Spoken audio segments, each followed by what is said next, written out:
The snow did not melt when the front collapsed. It only revealed how exposed everything had become. By early 1943, the Eastern Front was no longer the arena of unstoppable German advance. Stalingrad had shattered certainty. Entire formations had vanished. Retreat was no longer theoretical.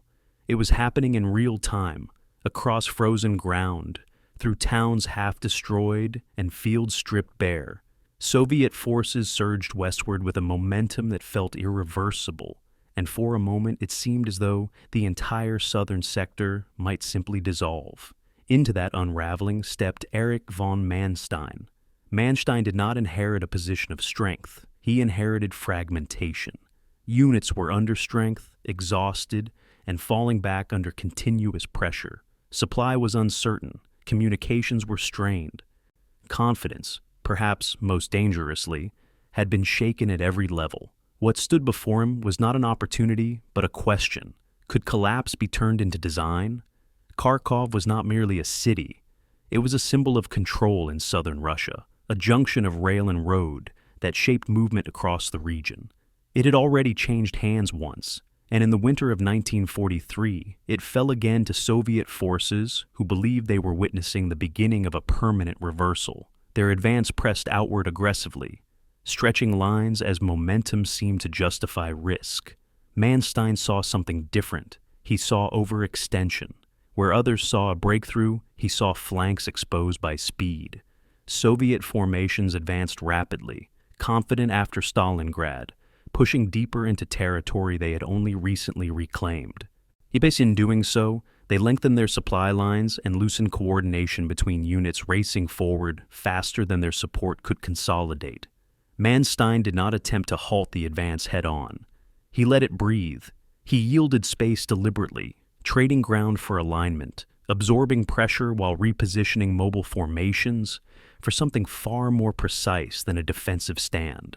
Panzer units were concentrated carefully, shielded from premature engagement. The battlefield was shaped not through resistance alone, but through timing. Then the counterattack began. It did not announce itself with spectacle. It unfolded with speed and clarity, striking the extended Soviet flanks where cohesion had thinned. Armored formations cut into exposed sides, not seeking immediate annihilation, but disruption. Communications faltered. Momentum shifted. Units that had been advancing confidently found themselves fighting to maintain connection. Kharkov became a contest again. The German counteroffensive rolled forward with calculated aggression, encircling Soviet spearheads that had pushed too far ahead. What had been an advance now required defense. Soviet formations attempted to stabilize, but winter terrain, exhaustion, and surprise worked against them. The initiative, so recently lost, flickered back to life. The city itself changed hands once more. Fighting within Kharkov was bitter and destructive, but the broader significance lay beyond its streets. Manstein's maneuver demonstrated that operational skill still existed within a war that had turned against Germany. It proved that momentum was not permanent, that even in retreat, structure and timing could generate reversal. Yet the counterattack did not restore the strategic balance of the war. It bought time. It restored cohesion. It stabilized a front that might otherwise have collapsed entirely. The Eastern Front remained vast and unforgiving. Soviet capacity for replacement and adaptation continued to grow. Kharkov was not a return to dominance. It was a pause within decline. But it was a pause shaped by precision rather than panic. Manstein's counterattack at Kharkov stands as one of the clearest examples of operational maneuver under extreme pressure. It reveals how retreat can conceal preparation, how patience can precede violence, and how timing, more than force alone, can redefine a battlefield in motion. It was not the last great German offensive in the East, but it was among the last moments where maneuver restored control, however briefly. This is the story of Manstein's counterattack at Kharkov, where collapse became calculation, where winter concealed design, and where momentum shifted just long enough to remind the world that war is never linear. Before you continue, take a moment to notice what kind of silence or noise surrounds you right now. Are you listening in stillness or with movement around you?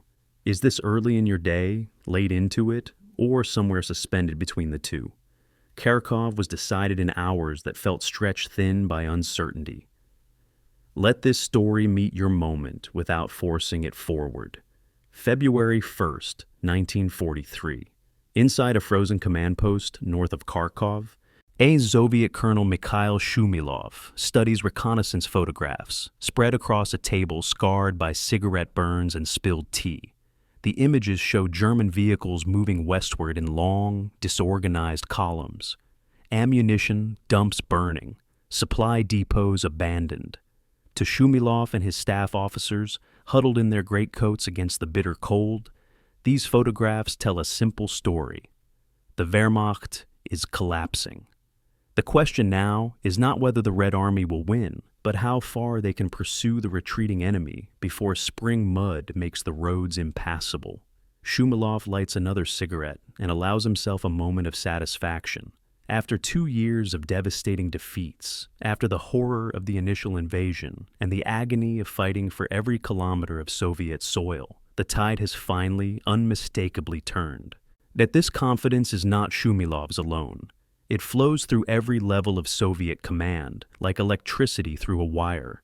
Just 2 days earlier, on January 31st, the German Sixth Army surrendered at Stalingrad, 300,000 men lost in the frozen ruins of a single city.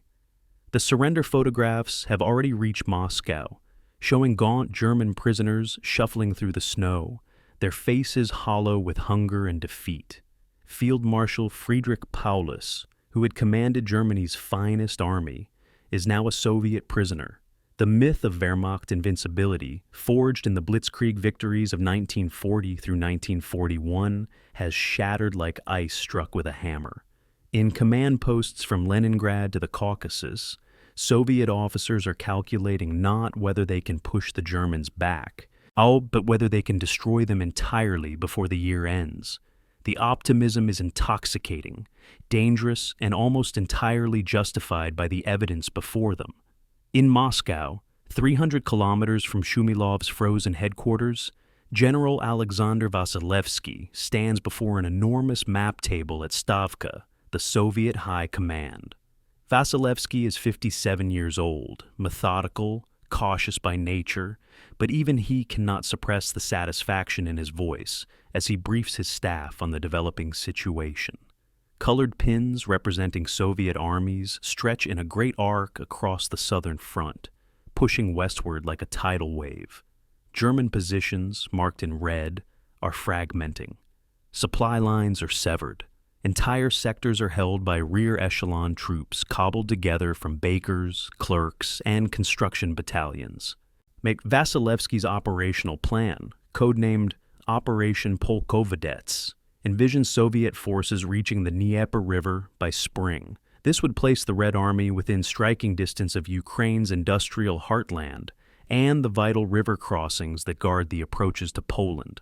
The plan is ambitious, perhaps recklessly so, but the evidence suggests it is achievable. The numbers support this assessment, and in war, numbers matter. The Soviet forces across the southern front total approximately 700,000 troops, organized into multiple army groups with thousands of tanks, artillery pieces, and aircraft. Against them, German Army Group South commands perhaps 400,000 men, many of them exhausted, frostbitten, and demoralized by Stalingrad's fall. As Soviet intelligence estimates that the Wehrmacht has no significant reserves available, every division capable of fighting has already been committed. The Soviet advantage in armor is even more pronounced. Tank production in Soviet factories, relocated beyond the Urals in 1941 and now running at full capacity, has given the Red Army quantitative superiority that grows with each passing month. In Kharkov itself, the industrial heart of eastern Ukraine, Soviet planners are already preparing lists of factories to be reactivated once the city is liberated. The future appears mapped, inevitable, almost mechanical in its certainty. Yet beneath this confidence runs a quieter current of concern, visible only to those who know where to look. The Soviet victory at Stalingrad cost 1.9 million casualties over 5 months of fighting. These losses are unprecedented in human history, surpassing even the bloodiest battles of the First World War. Every Soviet breakthrough has been purchased with staggering casualties, and the Red Army's ability to absorb such losses, while remarkable, is not infinite. Supply lines stretch across hundreds of kilometers of contested territory, where German rear guards fight delaying actions, and partisan warfare disrupts transportation. Soviet tanks and trucks run on captured fuel because Soviet supply lines cannot keep pace with the advance. In quiet moments, when the optimism fades, some Soviet commanders privately wonder whether the Red Army is pursuing a defeated enemy or being lured into a trap. These concerns are not voiced loudly, and after Stalingrad, doubt feels like treason. On February 6th, near the town of Izium in eastern Ukraine, a Soviet mobile group commanded by Colonel Ivan Pavlov advances westward through terrain littered with abandoned German equipment. Pavlov's unit, a combined arms force of tanks, motorized infantry, and artillery, has covered 90 kilometers in 7 days, an extraordinary pace for winter operations. German resistance has been sporadic, disorganized, often non-existent. Supply dumps are found intact, suggesting the Germans are retreating faster than their own logistics can follow. Pavlov's radioed reports to Stavka are filled with optimism and urgency.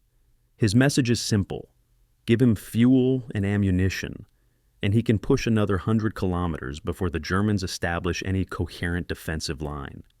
The response from Moscow is enthusiastic. Stavka orders Pavlov to maintain his advance, to maintain pressure, to give the enemy no time to reorganize. The pursuit will continue. In his headquarters, Vasilevsky makes a notation in his personal diary, a habit carried over from his years as a staff officer. The entry for February 6th, carefully reconstructed from post-war interviews and archival fragments, captures the mood of the moment. The Germans are finished. They have no reserves, no hope, no capacity to resist a determined offensive. We will push them back to the Reich itself, back across the borders they violated in June 1941. Stalingrad was the turning point. This pursuit will be the final chapter. Vasilevsky writes carefully, methodically, as he does everything. He has served in the Red Army since the Civil War, and survived Stalin's purges, and learned the survival value of caution. Yet, even his careful nature cannot resist the evidence before him. Every report confirms German collapse. Every capture document speaks of exhaustion, demoralization, supply failures. The pattern is unmistakable, but patterns can deceive, and evidence can lie by omission. What Soviet intelligence does not see, cannot see, is movement in the shadows. 300 kilometers to the southwest, in the city of Rostov, where the Don River flows toward the Sea of Azov, trains are arriving from across German-occupied Europe. They arrive at night, unlit, moving under strict radio silence. They carry fresh divisions withdrawn from quieter sectors, reserve formations activated from training grounds, and replacement equipment shipped from factories in Germany, France, and Czechoslovakia. These movements are invisible to Soviet reconnaissance aircraft grounded by weather and to partisan networks that report German movements but cannot distinguish routine logistics from strategic reallocation. The trains keep coming, their cargo concealed beneath tarpaulins, their destinations known only to a handful of senior officers. In the chaos of winter war, with millions of men in motion across thousands of kilometers, those movements vanish into the statistical noise of normal military operations. Soviet field commanders operate on the information they possess, and that information points uniformly toward German collapse. When patrols encounter German rear guards fighting delaying actions, these engagements are interpreted as desperate attempts to cover a retreat, and not as deliberate operations to mask a concentration. When aerial reconnaissance photographs show rail activity near Rostov and Dnepropetrovsk, the images are filed without urgent analysis because they fit the pattern of German forces withdrawing westward. Intelligence collection is not failing. Reports arrive daily from partisan networks, aerial reconnaissance, and signals intelligence. The failure is cognitive. Soviet commanders see what they expect to see, and what they expect is German defeat, following the pattern established since Stalingrad.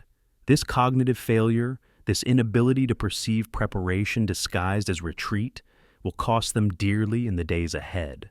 On February 10th, as Soviet mobile groups continue their westward advance, and Stavka refines plans for operations that will carry the Red Army to the Dnieper by April, Vasilevsky receives a routine intelligence summary that mentions unusual rail activity in German-controlled territory. The report notes concentrations of rolling stock near Dnepropetrovsk and Rostov, but attributes this to normal logistical movements associated with German withdrawal. Vasilevsky reads the report, makes a marginal notation questioning the assessment, but takes no action beyond requesting follow-up reconnaissance. The request is filed, prioritized below more urgent intelligence requirements, and effectively forgotten in the overwhelming volume of information flowing through Stavka daily. This small moment, this single decision not to investigate further, represents the hinge point between confidence and catastrophe. In war, what you do not know can destroy you. What Soviet command does not know, at this precise moment in mid-February 1943, is that Field Marshal Erich von Manstein is not retreating. He is preparing to strike, February 3rd, 1943. Inside a commandeered manor house near the Ukrainian city of Zaporozhye, Field Marshal Erich von Manstein spreads a map across a table and studies the red arrows marking Soviet advances. The arrows point westward like spear thrusts, each representing a Soviet army or mobile group pushing deeper into German-held territory.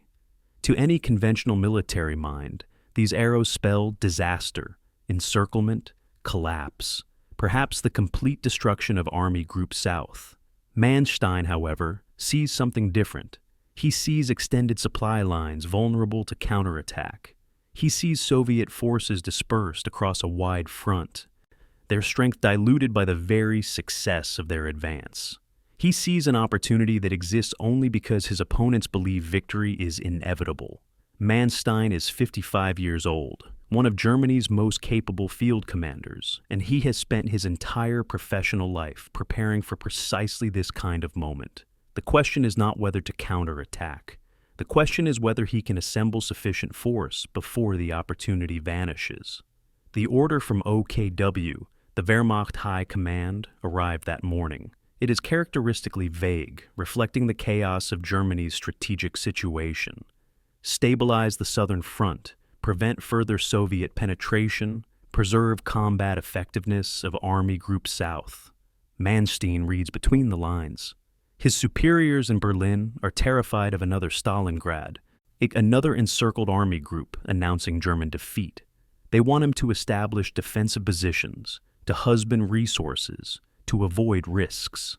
What they cannot see from Berlin, what becomes clear only when studying the ground-level intelligence reports from reconnaissance units and Luftwaffe aerial photographs, is that defensive positions will not save Army Group South. The Soviets are advancing too fast, their numerical superiority too overwhelming. A static defense will be ground down systematically, unit by unit, sector by sector. The only hope, slender, audacious, possibly suicidal, is to abandon defense entirely and attack. Manstein convenes a conference with his senior commanders on February 5th. The meeting takes place in a room heated by a wood stove, maps covering every wall, the air thick with cigarette smoke and tension. At present are SS General Paul Hauser, commanding the 2nd SS Panzer Corps, and General Hermann Hoth, commanding 4th Panzer Army. These are not ordinary officers. Hauser is a former Army officer who transferred to the Waffen-SS, and now commands 3 elite divisions, Das Reich, Adolf Hitler, and Totenkopf. Hoth commanded panzer forces during the invasion of France and the initial drive toward Moscow. Between them, these men control the only significant mobile forces available to Army Group South. Manstein outlines his concept in precise, methodical language. The Red Army believes the Wehrmacht is finished. This belief has made them careless. Their advance units are outrunning their supplies. Their forces are spread across a front hundreds of kilometers wide. If German mobile forces can concentrate undetected and strike at the base of the Soviet penetration, they can sever supply lines, encircle forward units, and potentially reverse the entire strategic situation in southern Russia. The plan is audacious to the point of recklessness. Manstein proposes to strip forces from across the entire rear area, reducing garrison units to skeleton strength, pulling anti-aircraft batteries from city defense to use their 88mm guns in ground combat, and cannibalizing training and replacement depots for every available soldier and vehicle. He will gamble that the Soviets will not attack sectors held by these skeleton forces before his mobile strike force can achieve decisive results. It is the kind of calculated risk that can end a military career or secure a place in history. And Mahauser listens in silence, his expression unreadable. Hoth asks pointed questions about supply lines, fuel reserves, and air support. Both men understand what Manstein is proposing. They will create a phantom army, assembling striking power through ruthless reallocation, while maintaining the appearance of routine withdrawal. If the Soviets discover the concentration before it is complete, the counterattack will fail before it begins. If they fail to achieve quick success, German forces will be destroyed piecemeal. There is no safety margin, no reserve plan, no retreat option. By February 6th, the operation begins. Orders flow from Manstein's headquarters to commands across the southern front. Each directive carefully worded to suggest routine redeployment, while actually implementing strategic concentration. Garrison forces in rear areas receive orders to consolidate positions, which means reducing their strength to bare minimums. Training units are told to forward deploy their most combat-ready formations, which means stripping replacement pools of every soldier who can hold a rifle. Anti-aircraft batteries are directed to provide ground support to threatened sectors, which means mounting their formidable 88mm guns on mobile carriages for use against Soviet tanks. Each order appears routine in isolation. Taken together, they represent a wholesale reallocation of combat power unprecedented in the Wehrmacht's experience. The risk is enormous. If Soviet intelligence penetrates the deception, if partisan networks report the movements, if aerial reconnaissance identifies the concentrations, the operation will unravel before contact. At the rail junction in Rostov, where the Don River bends toward the Black Sea, trains converge from 3 different directions throughout the week of February 6th through 12th. They arrive primarily at night, moving under blackout conditions, their schedules coordinated to avoid congestion that might attract Soviet attention. The trains carry elements of divisions withdrawn from quieter sectors, units that have been fighting in defensive positions for months, conserving strength, receiving replacement equipment. They disgorge panzer companies equipped with the latest Mark IV tanks mounting long-barreled 75mm guns. They unload assault gun battalions with low-profile Stu-G3 vehicles designed for close support. They deliver truck convoys, ammunition trains, fuel tankers, and artillery batteries. The scale of this movement is staggering. Thousands of vehicles, tens of thousands of men, millions of rounds of ammunition, yet it remains invisible to Soviet intelligence. The trains are camouflaged by the routine chaos of a military retreat. Supply movements blend with tactical redeployments. The forest hides the trees.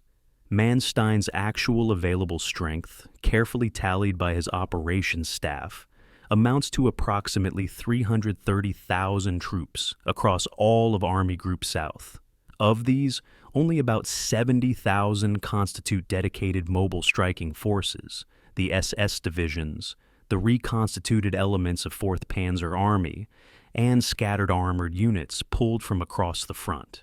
The 2nd SS Panzer Corps alone numbers approximately 60,000 men with over 200 tanks and assault guns.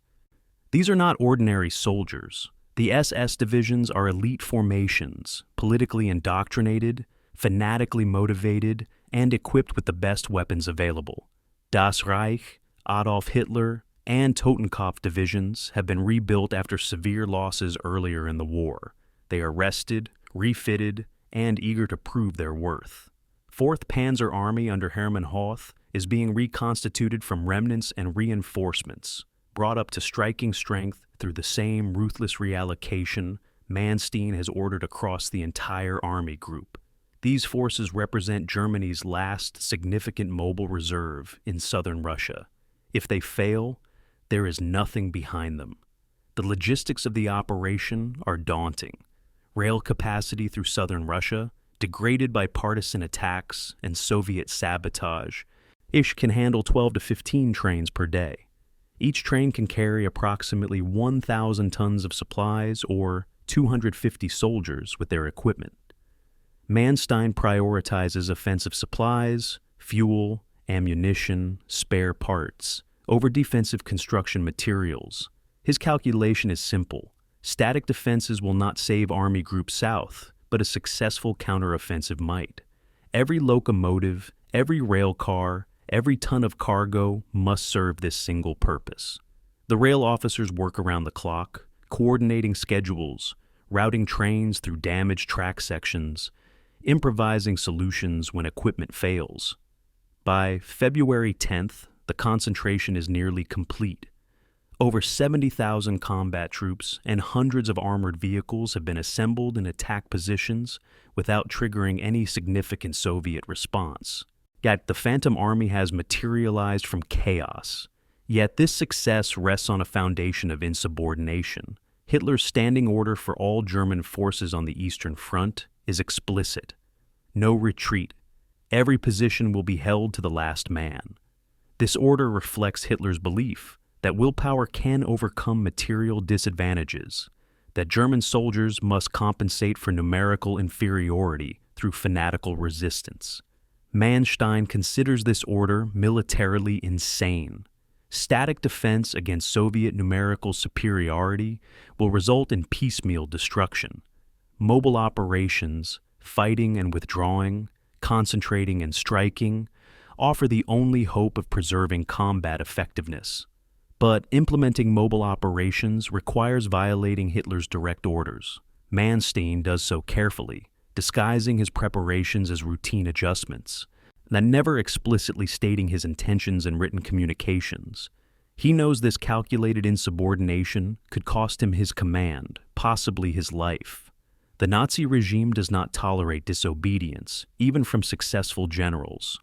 But Manstein has concluded that following orders means certain defeat, while disobeying them offers at least a chance of success.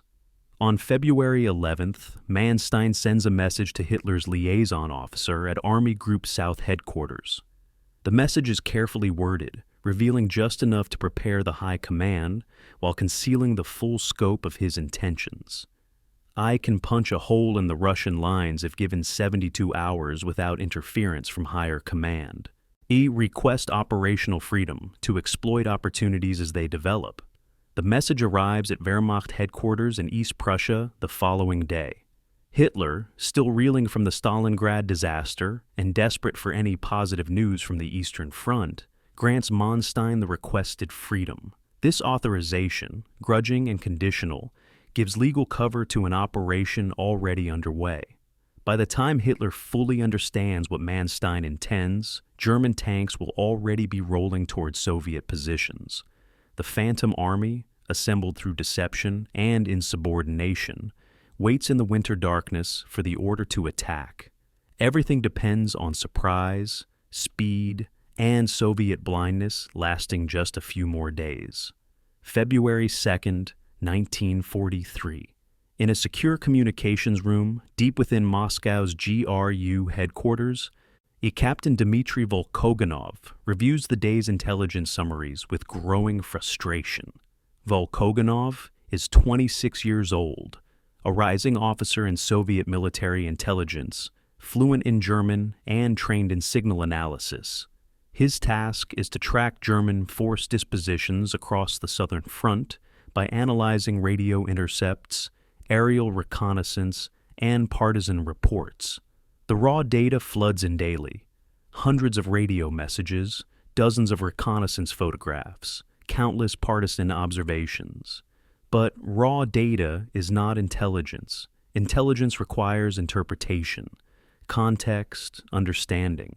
What troubles Volkogonov as he studies the summary for February 2nd is not what the reports say, but what they assume. Every analysis begins with the premise that the Germans are withdrawing. Every ambiguous piece of evidence is interpreted to confirm this assumption. When Volkogonov suggests alternative interpretations, that unusual rail traffic might indicate concentration rather than retreat, his superiors dismiss these concerns as excessive caution, contradicting the broader strategic assessment. That same morning, a Lend-Lease P-40 Warhawk reconnaissance aircraft, painted in Soviet markings and flown by Lieutenant Pyotr Semyonov, conducts a photographic mission over the Donets basin. The Warhawk is an American-built fighter, adapted for reconnaissance, equipped with cameras mounted where guns would normally be. Semyonov's flight path takes him over the rail junction at Rostov, where his cameras capture images of unusual train concentrations. The photographs show dozens of rail cars on sidings, and unusual for a supposedly retreating force. Semyonov notes this in his mission report, suggesting the images warrant detailed analysis. When his film is developed and the photographs circulated, they reach the desk of a junior analyst who files them without detailed study. The reasoning is logical, given prevailing assumptions. The rail traffic is interpreted as normal logistical movement, associated with German withdrawal.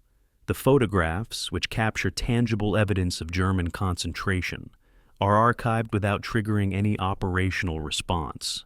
This small bureaucratic failure, repeated countless times across multiple intelligence agencies, constitutes the first layer of Soviet blindness. German operational security contributes to this blindness through deliberate deception.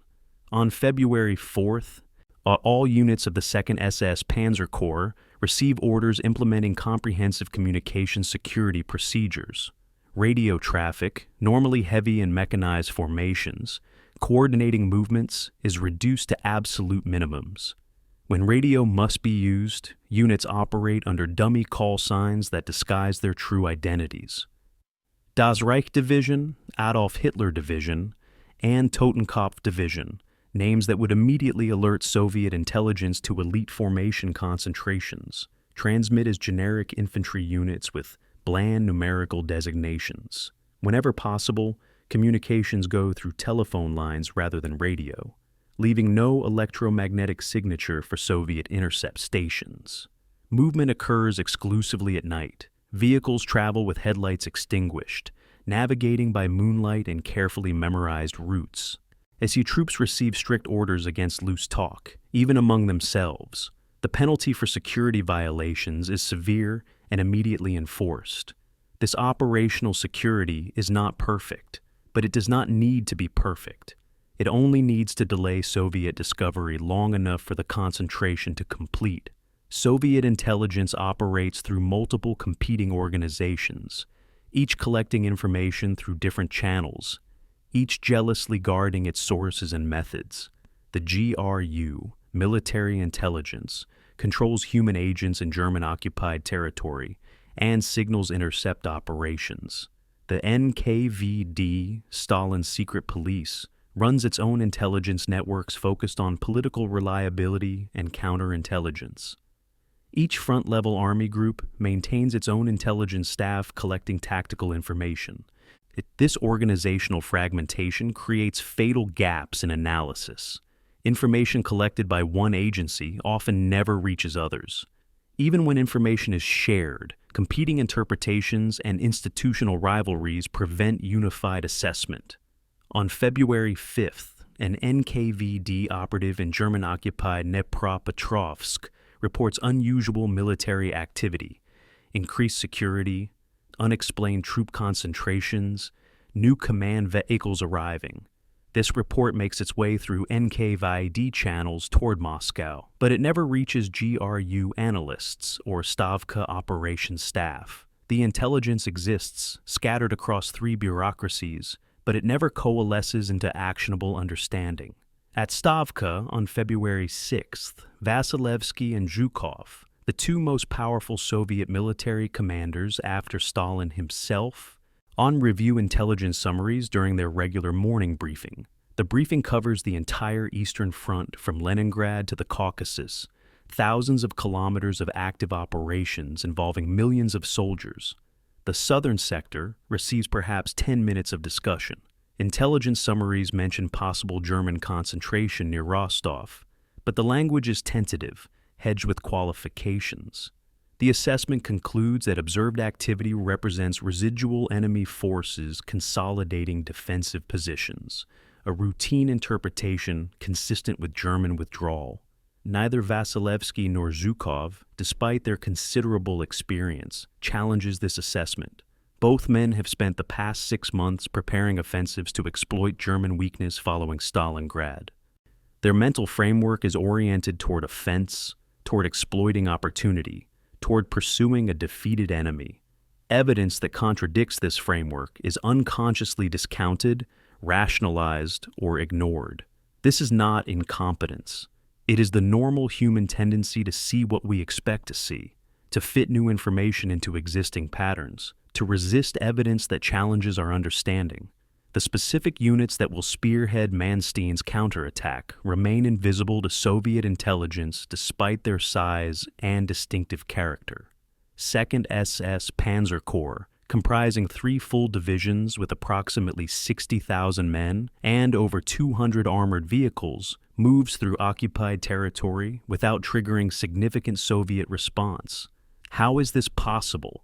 Part of the answer lies in German deception, the dummy call signs, the movement restrictions, the communications discipline. But part lies in Soviet limitations. The Red Army in February 1943 lacks the aerial reconnaissance capability to maintain constant surveillance over hundreds of thousands of square kilometers.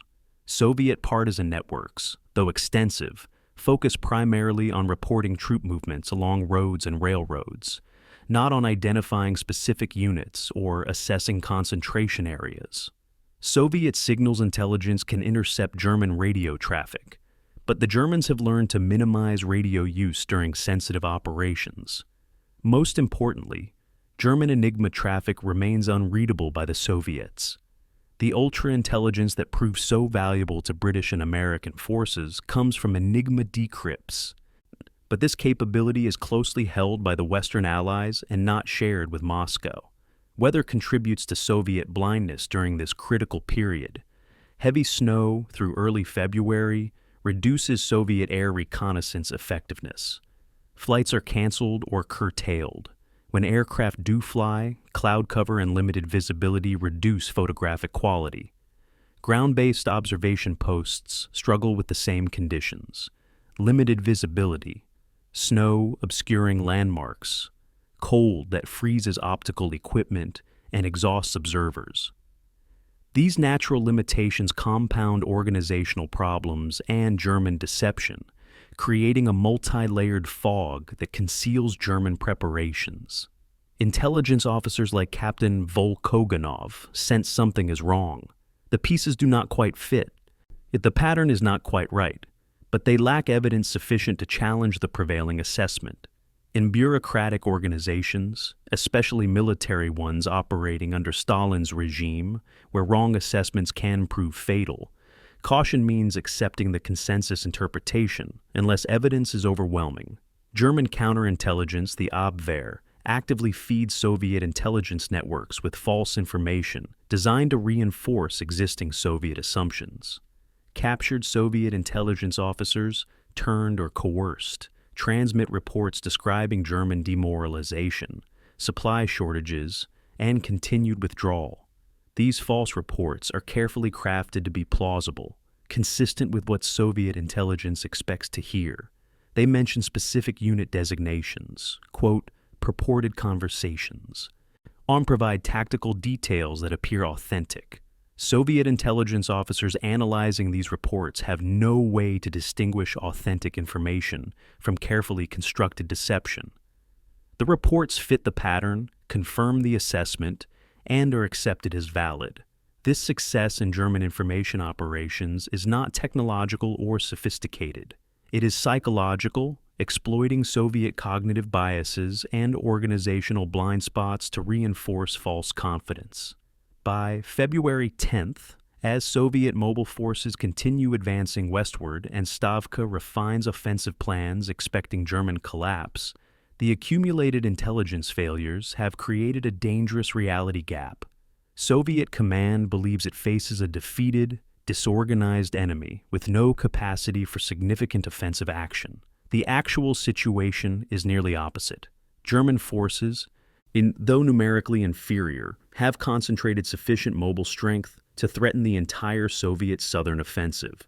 This mismatch between perception and reality represents one of intelligence history's most consequential failures. It happens not through dramatic betrayal or technological compromise, but through ordinary cognitive failures compounded by organizational dysfunction. Intelligence agencies collected relevant information.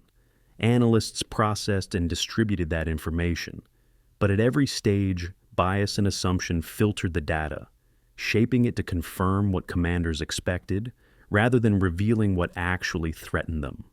The Soviet advance continues, confident and blind, unaware that the trap is closing. February 7th, 1943, 4:47 in the morning. Lieutenant Andrei Kuzmin, commanding a forward observation post of the Soviet 6th Army northwest of Krasnograd, hears engines in the darkness. At first, he assumes these are supply trucks moving forward along the frozen roads, routine traffic supporting the Soviet advance. But as the sound grows louder, more mechanical, more organized than random trucks, Kuzmin feels the first stirrings of concern. He orders his radio man to alert battalion headquarters. The temperature is 15 degrees below 0 Celsius.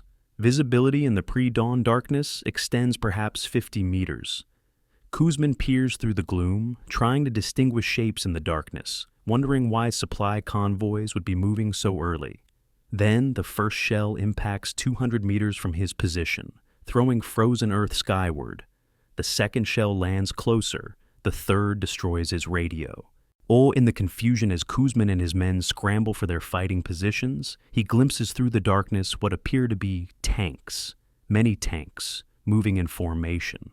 His last coherent thought before fragments from a fourth shell kill him is that something has gone terribly wrong with the plan. Similar scenes unfold across a 30-kilometer front as the 4th Panzer Army begins its assault. German artillery preparation, though brief to maintain surprise, is intense and accurate. Forward Soviet positions, lightly held because Soviet command believed the Germans were retreating, are overwhelmed in minutes. Radios that survive the initial bombardment transmit fragmented, confused messages. Heavy tanks attacking. Unknown number of enemy vehicles. Request immediate reinforcement. These messages reached General Philip Golikov at Voronezh Front Headquarters shortly after 6 in the morning.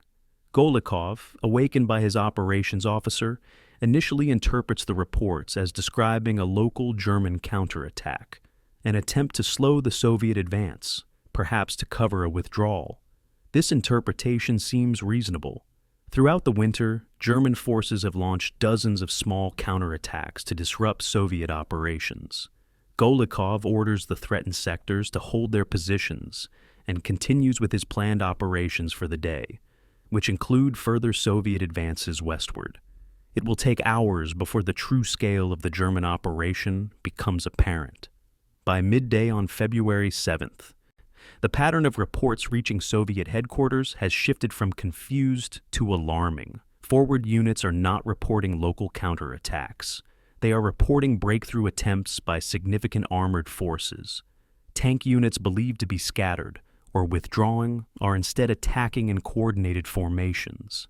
The breakthrough sectors are widening as German forces pour through gaps in Soviet lines.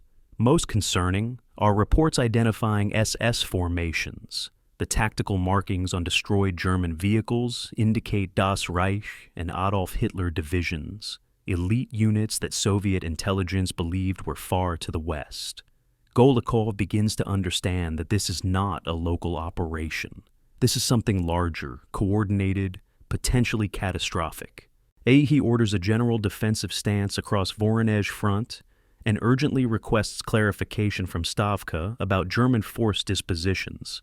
If elite SS divisions are here, where Soviet intelligence did not expect them, what else has been missed? February 8th marks the operation's critical juncture. At approximately noon, German spearheads from 4th Panzer Army link up with elements of 2nd SS Panzer Corps near the town of Poltava. This junction creates a unified German striking force approximately 70 kilometers behind the leading elements of the Soviet advance. The military significance is immediately apparent to anyone studying a map. Soviet forces ahead of this junction are now in danger of encirclement. Their supply lines have been cut. Retreat routes are threatened or controlled by German forces. The entire geometry of the Southern Front has shifted in 48 hours, from Soviet advance to potential Soviet catastrophe. Manstein's gamble is succeeding beyond his initial projections. The Phantom Army has materialized, struck, and achieved operational surprise so complete that Soviet command is still struggling to understand what is happening. General Nikolai Vatutin, commanding the Southwestern Front adjacent to Golikov's forces, recognizes the danger before most Soviet commanders.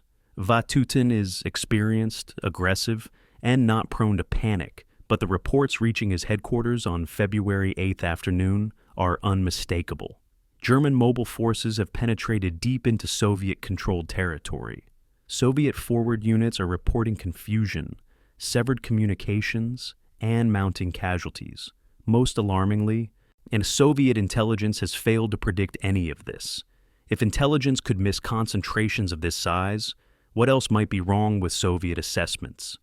Vatutin radios Stavka directly, bypassing normal command channels, his message urgent and unambiguous. Major German offensive underway, multiple armored divisions attacking from unexpected directions. Request immediate reinforcement and clarification of enemy intentions. This message reaches Moscow late on February 8th, where it triggers the first serious reassessment of the Southern Front situation. Vasilevsky receives Vatutin's message at Stavka headquarters while reviewing routine situation reports. The message's urgency cuts through the routine like a knife. Vasilevsky immediately orders additional reconnaissance and demands updated intelligence assessments from the GRU. Over the next few hours, as more reports arrive and aerial reconnaissance flights confirm large-scale German operations, the full scope of the disaster becomes clear. The Red Army is not pursuing a defeated enemy. It is overextended, vulnerable, and under attack by forces that should not exist according to Soviet intelligence estimates. Vasilevsky's immediate concern is preventing encirclement. Soviet 6th Army, commanded by General Ivan Chistyakov, has approximately 120,000 troops pushing westward, now suddenly threatened from north and south by German pincers. If those pincers close, the entire army could be destroyed, a catastrophe comparable to Stalingrad, but with roles reversed. The German forces driving this crisis represent a concentration of combat power assembled through ruthless priority. The 4th Panzer Army attacks with approximately 200,000 troops and over 400 tanks and assault guns. These are not obsolete pre-war vehicles. They are the latest production Mark IV tanks with long-barreled 75mm guns capable of engaging Soviet T-34 tanks at ranges exceeding 2,000 meters. 2 SS Panzer Corps adds 3 divisions. Das Reich with 14,000 men and 90 tanks. Adolf Hitler with 11,000 men and 70 tanks. Totenkopf with 9,000 men and 80 tanks. Together, these formations represent Germany's last significant mobile reserve in southern Russia, committed to a single operation with no backup plan. They are supported by Luftwaffe units that, despite overall German air inferiority by 1943, achieve local air superiority over the breakthrough sectors through concentration and surprise. Soviet forces between the German pincers face a nightmare scenario. The breakthrough has developed so quickly that many Soviet units continue advancing westward, oblivious to the developing encirclement. Communications are chaotic. Some units still receive orders to attack, while others are ordered to defend or retreat.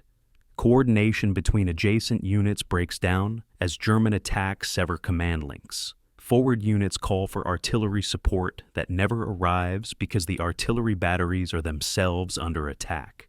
Tank units request fuel and ammunition, but the supply convoys are blocked by German advances. This is the reality of operational warfare when a breakthrough occurs. Organization dissolves into confusion. Plans become irrelevant, and individual units fight isolated battles with no clear understanding of the larger situation. Training, discipline, and leadership matter enormously in these moments, but so does luck, terrain, and the random chaos of combat. Weather becomes a critical but ambiguous factor during this phase. On February 9th and 10th, temperatures rise above freezing for the first time in weeks. This thaw is tactically significant. Frozen ground that supported the weight of tanks begins to soften. Dirt roads, frozen solid through the winter, turn to mud as the thaw penetrates. This benefits German tank movement in the short term. Soft ground is easier to traverse than ice, but threatens future operations as mud season approaches. Soviet forces, already struggling with supply problems, and find movement increasingly difficult as the thaw progresses. Supply trucks bog down in mud, where they previously moved freely across frozen terrain. The same thaw that assists German tactical movement undermines German operational sustainability. Manstein's window for exploitation is not unlimited.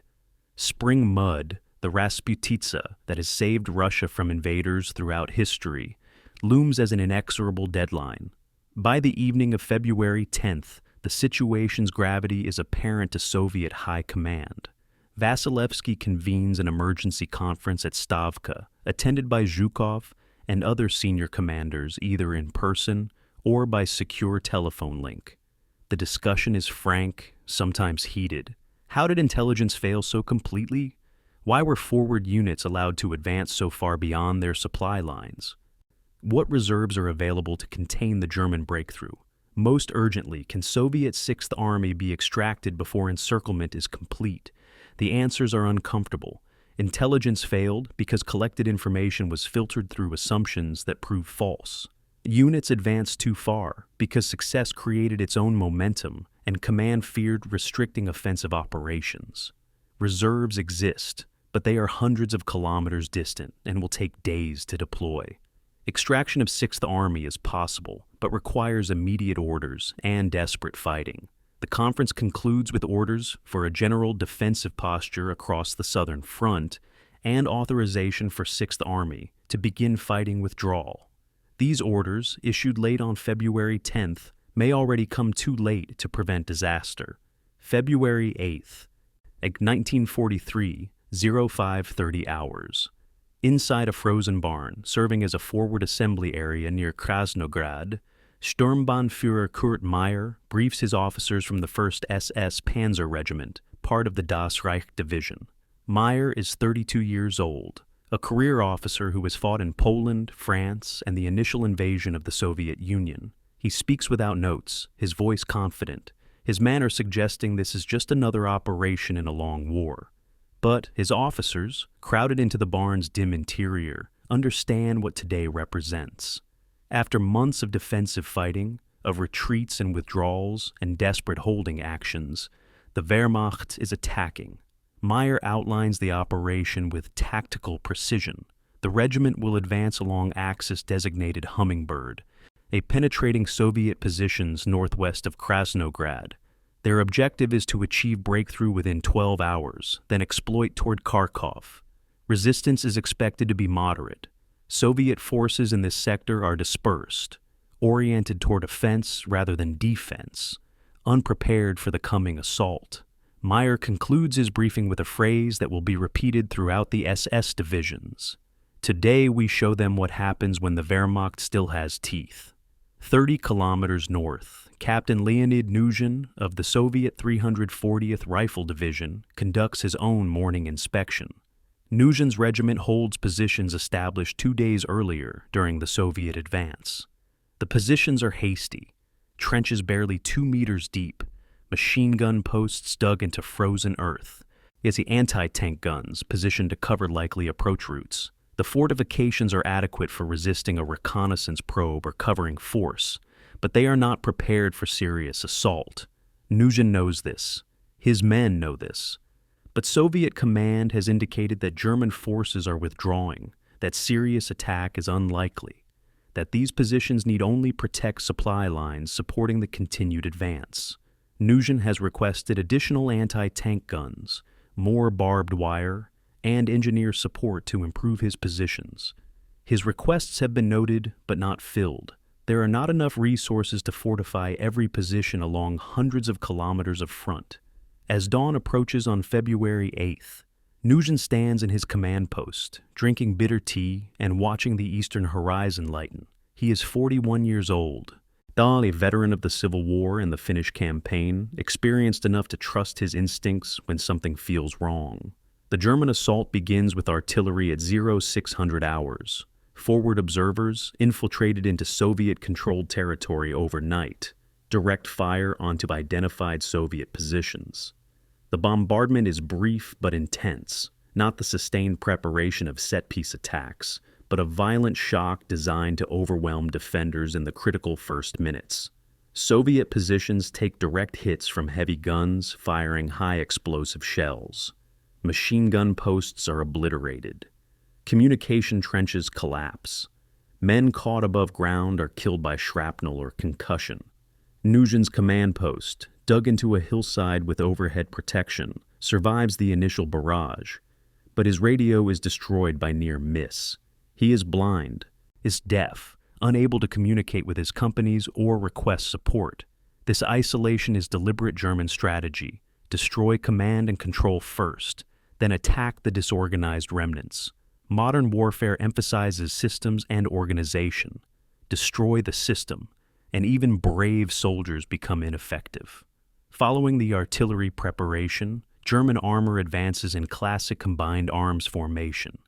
Panzer IV tanks lead, their long 75mm guns capable of engaging targets beyond the range of Soviet anti-tank weapons. Behind the tanks come mechanized infantry and half-tracks, ready to dismount and clear positions. Self-propelled artillery follows, prepared to provide direct fire support if resistance hardens. The formation moves with practiced coordination, each element supporting others, maintaining intervals that prevent bunching while keeping close enough for mutual support.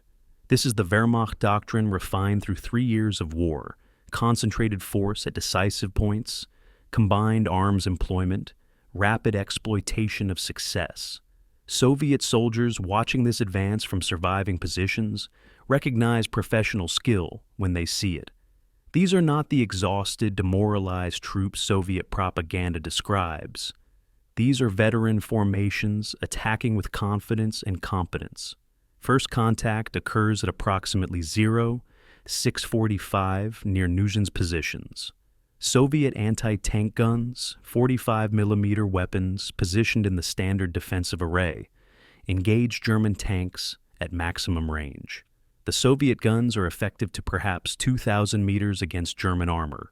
But the Panzer IV's mounting long-barreled 75mm guns can engage effectively at longer ranges. The exchange favors the Germans. Soviet guns score hits, penetrating armor on some vehicles, but German return fire is devastating.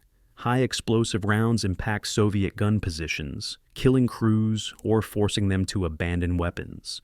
Those Soviet guns that survive the exchange are silenced when German infantry, covered by tank fire, close to grenade range.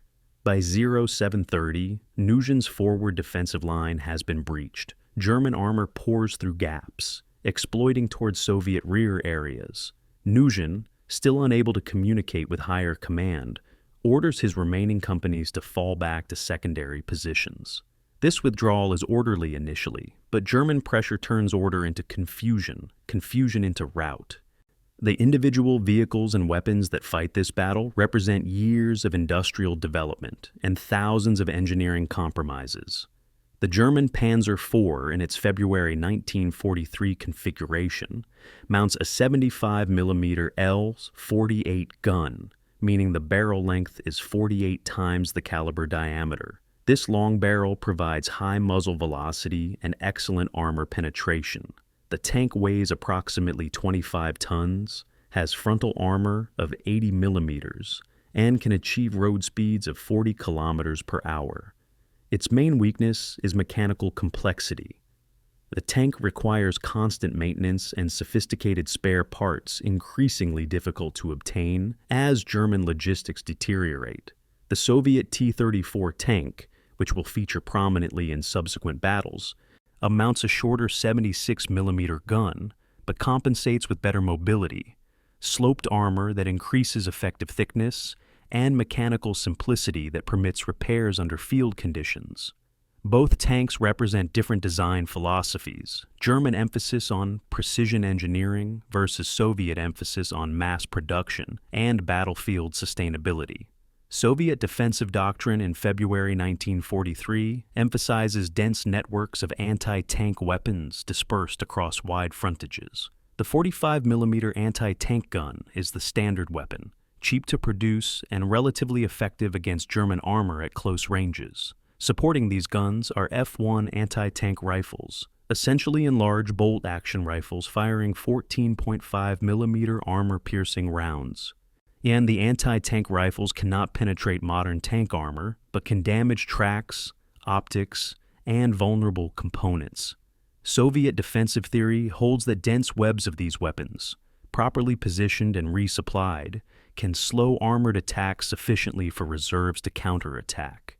This theory is sound but requires two conditions: adequate warning to establish positions and sufficient reserves to conduct counterattacks. On February 8th, Soviet forces have neither. Positions are hasty, and reserves are committed to offensive operations, unavailable for immediate deployment. By mid-afternoon on February 8th, Das Reich Division has achieved breakthrough on its sector. The penetration extends 30 kilometers into Soviet-controlled territory, widening hourly as follow-on forces exploit success. Its Soviet resistance stiffens at some points where units receive orders and establish defensive positions, but these strong points are bypassed by German mobile forces driving toward operational objectives. The classic blitzkrieg principle applies: maintain momentum, avoid getting bogged down in local fighting. Let follow-on forces reduce strong points while advance elements drive toward strategic targets. This principle, developed in Poland and France, refined in the Soviet Union, remains effective when applied by skilled commanders with adequate resources. Meyer's regiment, at the tip of the Das Reich spear, advances faster than planned, encountering confused Soviet units retreating or attempting to establish defensive lines without time for preparation. The human experience of this battle, from soldiers on both sides, and it is confusion more than clarity. Soviet rifleman Ivan Grigorovich, a 34-year-old farmer conscripted in 1941, experiences the assault as chaos punctuated by terror. The artillery barrage destroys his squad's position, killing 2 men and burying another. When German tanks appear through smoke and dust, Grigorovich fires his rifle at viewing slits and periscopes, knowing his bullets cannot penetrate armor, but hoping to blind the crew. German infantry close to grenade range before Grigorovich retreats, running through communication trenches toward positions he hopes still exist. He spends the day in confused withdrawal, moving from position to position, occasionally firing at glimpsed targets, mostly trying to survive. By evening, Radihi has walked 20 kilometers eastward and finds himself with a collection of stragglers from different units, reorganizing under a sergeant he does not know. This experience, organization dissolving into chaos, then slowly reconstituting, is replicated thousands of times across the battlefield. German tanker Hans Zimmermann, commanding a Panzer IV in Meyer's regiment, experiences the attack as controlled violence. His crew has fought together for 8 months, trained to function as an organism where each member anticipates the other's actions. The tank's driver, Ernst Hoffmann, navigates by landmarks and compass, while Zimmermann commands from the turret. The gunner, Karl Schmidt, identifies targets through his optics and fires under Zimmermann's direction. The loader, Johann Bauer, handles ammunition with mechanical efficiency born from endless practice. The radio operator, Wilhelm Dieter, maintains communications with other tanks in higher command. Together, they advance through Soviet positions, engaging targets as they appear, maintaining formation with other tanks, coordinating with infantry when resistance hardens. Zimmermann will later write in a letter home that the attack felt like practice maneuvers where the enemy cooperates by being disorganized. This is not cruelty but professional assessment. Against prepared defenses with time and resources, the attack would have been far costlier. Against dispersed, surprise defenders, the attack succeeds almost as planned. By evening on February 8th, the first phase of Manstein's counteroffensive is demonstrably successful. The German forces have penetrated Soviet lines at multiple points, achieved tactical surprise despite Soviet numerical superiority, and begun exploiting toward operational objectives. The spearheads, Das Reich, Adolf Hitler, Totenkopf, and elements of 4th Panzer Army have functioned as intended, concentrating combat power at decisive points and overwhelming Soviet defenses before they could be reinforced. Soviet casualties are difficult to calculate precisely, but certainly number in thousands. More importantly, Soviet command structure has been disrupted, communications severed, and confidence shaken. The perception of pursuing a defeated enemy has been replaced by the reality of facing a coordinated counteroffensive. The psychological reversal is as significant as the tactical breakthrough: momentum. And that intangible factor that shapes military operations has shifted from Soviet offense to German counterattack. February 9th, 1943, 0600 hours. Near the town of Lozovaya, 40 kilometers west of Kharkov, Hauptsturmführer Kurt Meyer watches dawn break over frozen fields that will soon become a killing ground. Meyer's Panzer regiment from Das Reich Division has advanced through the night, maintaining momentum, giving Soviet forces no time to organize coherent defense. Ahead lies what German reconnaissance identifies as a Soviet defensive position hastily established overnight. Trenches, anti-tank guns, possibly armor support. Meyer's orders are simple: break through and continue toward Kharkov. The operational plan allows no time for methodical assault, no pause for artillery preparation, amidst no careful reconnaissance. Speed is everything. The longer Soviet command has to respond, the more reinforcements arrive, the more difficult exploitation becomes. Meyer signals his tanks forward at 0615. Within seconds, the morning silence explodes into violence that will last 14 hours and cost hundreds of lives on both sides. Captain Leonid Nuzhin, commanding what remains of his regiment from the 340th Rifle Division, has established positions on the reverse slope of a low ridge overlooking the Lozovaya approach. Nuzhin is no longer the confident officer who inspected positions 2 days earlier. His command has been shattered by 48 hours of continuous combat and retreat. Of his original 850 men, perhaps 500 remain combat effective. His heavy weapons company has lost half its anti-tank guns. His communications are limited to runners and hand signals. But Nuzhin is still a professional soldier, and he understands terrain. The reverse slope position conceals his anti-tank guns until German armor crests the ridge, reducing engagement ranges and increasing hit probability. His riflemen are positioned to engage German infantry when they dismount. He has even improvised anti-tank obstacles using abandoned vehicles and felled trees. It is not much, but it is something. As dawn light strengthens and he hears tank engines approaching, Nuzhin orders his men to hold fire until German armor reaches the ridge crest. The engagement begins at approximately 3,000 meters as German tanks advance across open ground toward the ridge. Meyer, commanding from his turret, observes through binoculars and sees no obvious defensive positions. Soviet practice typically places anti-tank guns forward to engage at maximum range, but Meyer sees nothing.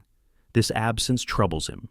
Either the position is abandoned or the defenders are more competent than expected. He orders his lead company to advance cautiously, guns traversing, commanders scanning for threats. German doctrine emphasizes visual reconnaissance. Tank commanders fight with heads outside the turret, accepting vulnerability in exchange for situational awareness. At 1,500 meters from the ridge, Meyer orders his lead tanks to halt and reconnoiter by fire, engaging suspected positions with high explosive rounds to provoke response. Nothing. The ridge remains silent. Meyer has fought the Red Army long enough to know that silence can mean either absence or ambush. The ambush is sprung at 800 meters. As German tanks crest the ridge, presenting their vulnerable undersides at the moment of maximum exposure, Soviet anti-tank guns open fire simultaneously across a 2-kilometer front. 45mm shells streak toward German armor at velocities exceeding 800 meters per second. At this range, against the side armor of Panzer IVs climbing a slope, the Soviet guns are deadly. The first volley destroys 3 German tanks, penetrating ammunition storage and causing catastrophic detonations. 2 more tanks are immobilized with damaged tracks or running gear. Surviving tanks reverse desperately, seeking cover below the ridge crest, while return fire suppresses Soviet positions. But Meyer's tactical problem is clear. He must cross that ridge to continue his advance. The Soviet positions must be reduced. What was supposed to be exploitation has become assault against prepared defenses. Exactly the kind of fight that advantages defenders and bleeds attackers. Meyer's solution combines fire superiority with flanking maneuver. He orders his tanks to provide suppressive fire, while infantry companies, supported by assault guns, work around the Soviet left flank through dead ground, invisible from Nuzan's positions. This maneuver takes 90 minutes to execute, 90 minutes during which Soviet anti-tank guns and German armor exchange fire at ranges where both can kill. Soviet gunners reload and fire with mechanical precision, engaging targets as they appear, shifting aim to new threats when old ones are destroyed. At German return fire, more accurate due to superior optics and stabilization, systematically reduces Soviet guns. Each destroyed gun represents 3 to 5 dead Soviet soldiers. The gun crew, plus nearby infantry caught by high explosive fragmentation. The mathematics of attrition warfare are brutal. The side that kills faster and survives longer wins, and German advantages in equipment and training create favorable ratios despite Soviet defensive positions. Soviet reinforcements arrive at 0930 hours. The 350th Tank Brigade, with approximately 30 T-34 tanks responding to Nuzan's urgent requests for support. Brigade Commander Major Alexei Volkov immediately recognizes the tactical situation. German forces are attempting to flank the defensive position from the south. If that flank collapses, hence the entire defensive line becomes untenable. Volkov orders his tanks forward in a counterattack designed to blunt the German flanking movement and restore the defensive line. This decision is tactically sound, but operationally desperate. Volkov is committing his entire brigade without reconnaissance, without artillery preparation, without coordination with infantry. He is gambling that Soviet numerical advantage in this local engagement. 30 Soviet tanks versus perhaps 20 German tanks and assault guns on that flank will produce victory before German reinforcements arrive. It is the kind of calculated risk that combat commanders must make, knowing that hesitation guarantees defeat, while bold action offers at least possibility of success. The tank engagement near Kolbruck Bridge, then a small stone structure crossing a frozen stream south of the main defensive line, becomes the day's decisive action. German tanks and assault guns positioned in hold-down positions engage advancing Soviet armor at ranges exceeding 1,500 meters. The long 75mm guns on Panzer IVs penetrate T-34 frontal armor when striking the turret or upper glacis. Soviet tanks return fire, Their shorter 76mm guns, less accurate at range, but still deadly when hits connect. The engagement descends into methodical violence, each side seeking to kill the other faster.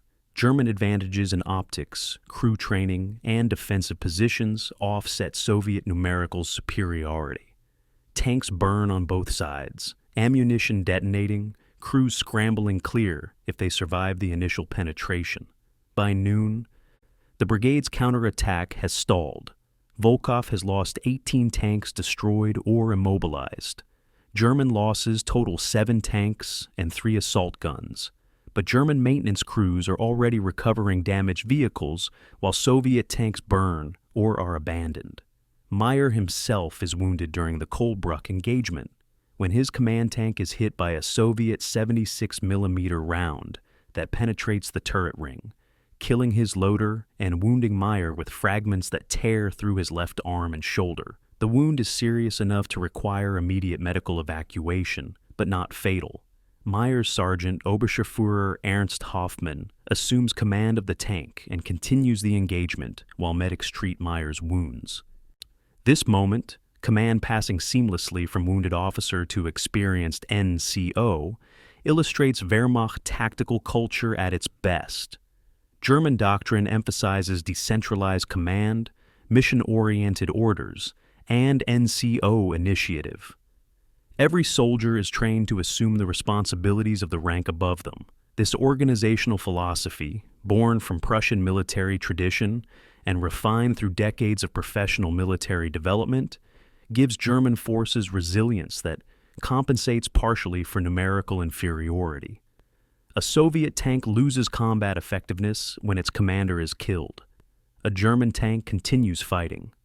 By afternoon, German forces have reduced the Soviet defensive position through attrition and maneuver. Nugent, watching his line crumble under pressure, he cannot counter, and orders withdrawal to avoid complete encirclement. His troops retreat eastward in relatively good order, fighting rearguard actions at successive positions, delaying German advance but not stopping it. This is the reality of mobile warfare between competent opponents. Defensive positions slow attacks, inflict casualties, but rarely stop determined assaults by combined arms forces. The question becomes whether defensive delays accumulate sufficiently to break offensive momentum before strategic objectives are reached. For Nugent, the objective is survival, preserving his unit's combat effectiveness for future battles. For Meyer, now being evacuated to field hospitals where doctors will stabilize his wounds before transfer to Germany, the objective has been achieved. Das Reich Division has broken through another defensive line and maintained advance toward Kharkov, and demonstrated that Soviet defensive capabilities, though improving, remain insufficient to stop Wehrmacht mobile operations. The day's casualties reflect the brutal arithmetic of mechanized combat. Das Reich Division reports approximately 400 casualties, 80 killed, 320 wounded, with particular losses among tank crews and assault infantry. These represent casualty rates of 15 to 20% in units directly engaged, sustainable for a single day, but crippling if repeated daily. Soviet losses are heavier, perhaps 1,000 killed and wounded from the 340th Rifle Division and supporting units, plus 18 tanks destroyed from the 350th Tank Brigade. The disparity reflects German advantages in combined arms coordination, crew training, and equipment quality. More significantly, Soviet losses include entire units destroyed or rendered combat ineffective, creating gaps in defensive lines that require days to fill with reserves. German losses, though significant, are absorbed within existing units that maintain organizational coherence and combat effectiveness. This asymmetry in casualty impact, how losses affect military capability, matters more than raw numbers. February 11th, 1943. General Hermann Hoth studies situation maps at 4th Panzer Army headquarters, a commandeered schoolhouse east of Zaporozhye, where walls still display children's drawings and alphabet charts. Hoth is 56 years old, a career officer who commanded panzer forces during the invasion of France and the drive on Moscow, and a general who understands mobile warfare at operational level. The maps before him show what military theorists call exploitation phase, the moment when tactical breakthrough transitions to operational penetration. German forces have breached Soviet defensive lines at multiple points. Das Reich Division has penetrated toward Kharkov, advancing 90 kilometers in 72 hours. 4th Panzer Army's 48th Panzer Corps is pushing toward the Donets River, threatening Soviet supply lines and rear areas. The colored arrows marking German advances look impressive, suggesting momentum and success. But Hoth, experienced enough to understand logistics as well as tactics, sees emerging problems beneath the surface victories. Supply lines stretch behind advancing spearheads like elastic bands under tension. All the railheads from which fuel and ammunition flow remain 200 kilometers behind the advancing front. Every kilometer gained adds stress to a logistics system already operating at maximum capacity. Soviet General Ivan Chistyakov, commanding 6th Army, faces the inverse problem. His headquarters has relocated twice in 48 hours as German advances threaten encirclement. Chistyakov commands approximately 120,000 troops, substantial forces by any measure, but they are dispersed across hundreds of kilometers and increasingly cut off from higher command and supporting logistics. Soviet operational doctrine emphasizes deep operations, penetrating enemy lines and exploiting into rear areas. But this doctrine assumes Soviet forces are attacking and opponents defending. The current situation reverses these roles. And Chistyakhov's forces, oriented toward offense, must now defend while withdrawing, a complex maneuver even for well-trained troops. Coordination with adjacent commands, with General Nikolai Vatutin's southwestern front, becomes increasingly difficult as German attacks sever communication lines. Chistyakov's immediate concern is preventing his army's encirclement and destruction. Strategic objectives, liberating Kharkov, advancing to the Dnieper, have become irrelevant. The priority is survival. February 12th brings the crisis closer to resolution. German spearheads reach the outskirts of Kharkov, the large industrial city that has already changed hands multiple times during the war. Kharkov is strategically significant, a major rail junction, industrial center, and psychological objective whose capture or loss affects morale on both sides. Any Soviet forces defending the city have had time to establish positions, but they are isolated from supporting forces by German advances. Chistyakov, communicating with city defenders through radio relays that may be intercepted or jammed at any moment, orders them to delay German entry as long as possible, but to evacuate rather than accept encirclement. This order reflects the painful lessons Soviet command has learned since 1941. Cities can be rebuilt, armies destroyed, and hopeless defense cannot be replaced quickly. Better to abandon ground and preserve forces than defend symbolically important positions to annihilation. Soviet reserves are finally arriving, but the reinforcements highlight Soviet organizational challenges. 3rd Tank Corps under General Dmitry Rybolchenko, and with approximately 40 T-34 tanks and supporting infantry, receives orders on February 13th to counterattack German forces threatening Kharkov from the southwest. Rybolchenko is an experienced officer, but his corps is not the elite formation its designation suggests. Soviet Tank Corps in early 1943 are hastily organized units combining whatever tanks, infantry, and artillery can be assembled, often lacking adequate fuel trucks, maintenance vehicles, or even radios. Rybolchenko's counterattack achieves temporary tactical success, driving back German reconnaissance elements and reclaiming several kilometers of ground. But German reserves, assault gun battalions and panzer companies held in mobile reserve, respond within hours. The counterattack is contained, then reversed. By February 14th, 3rd Tank Corps has suffered 30% losses and withdrawn to defensive positions.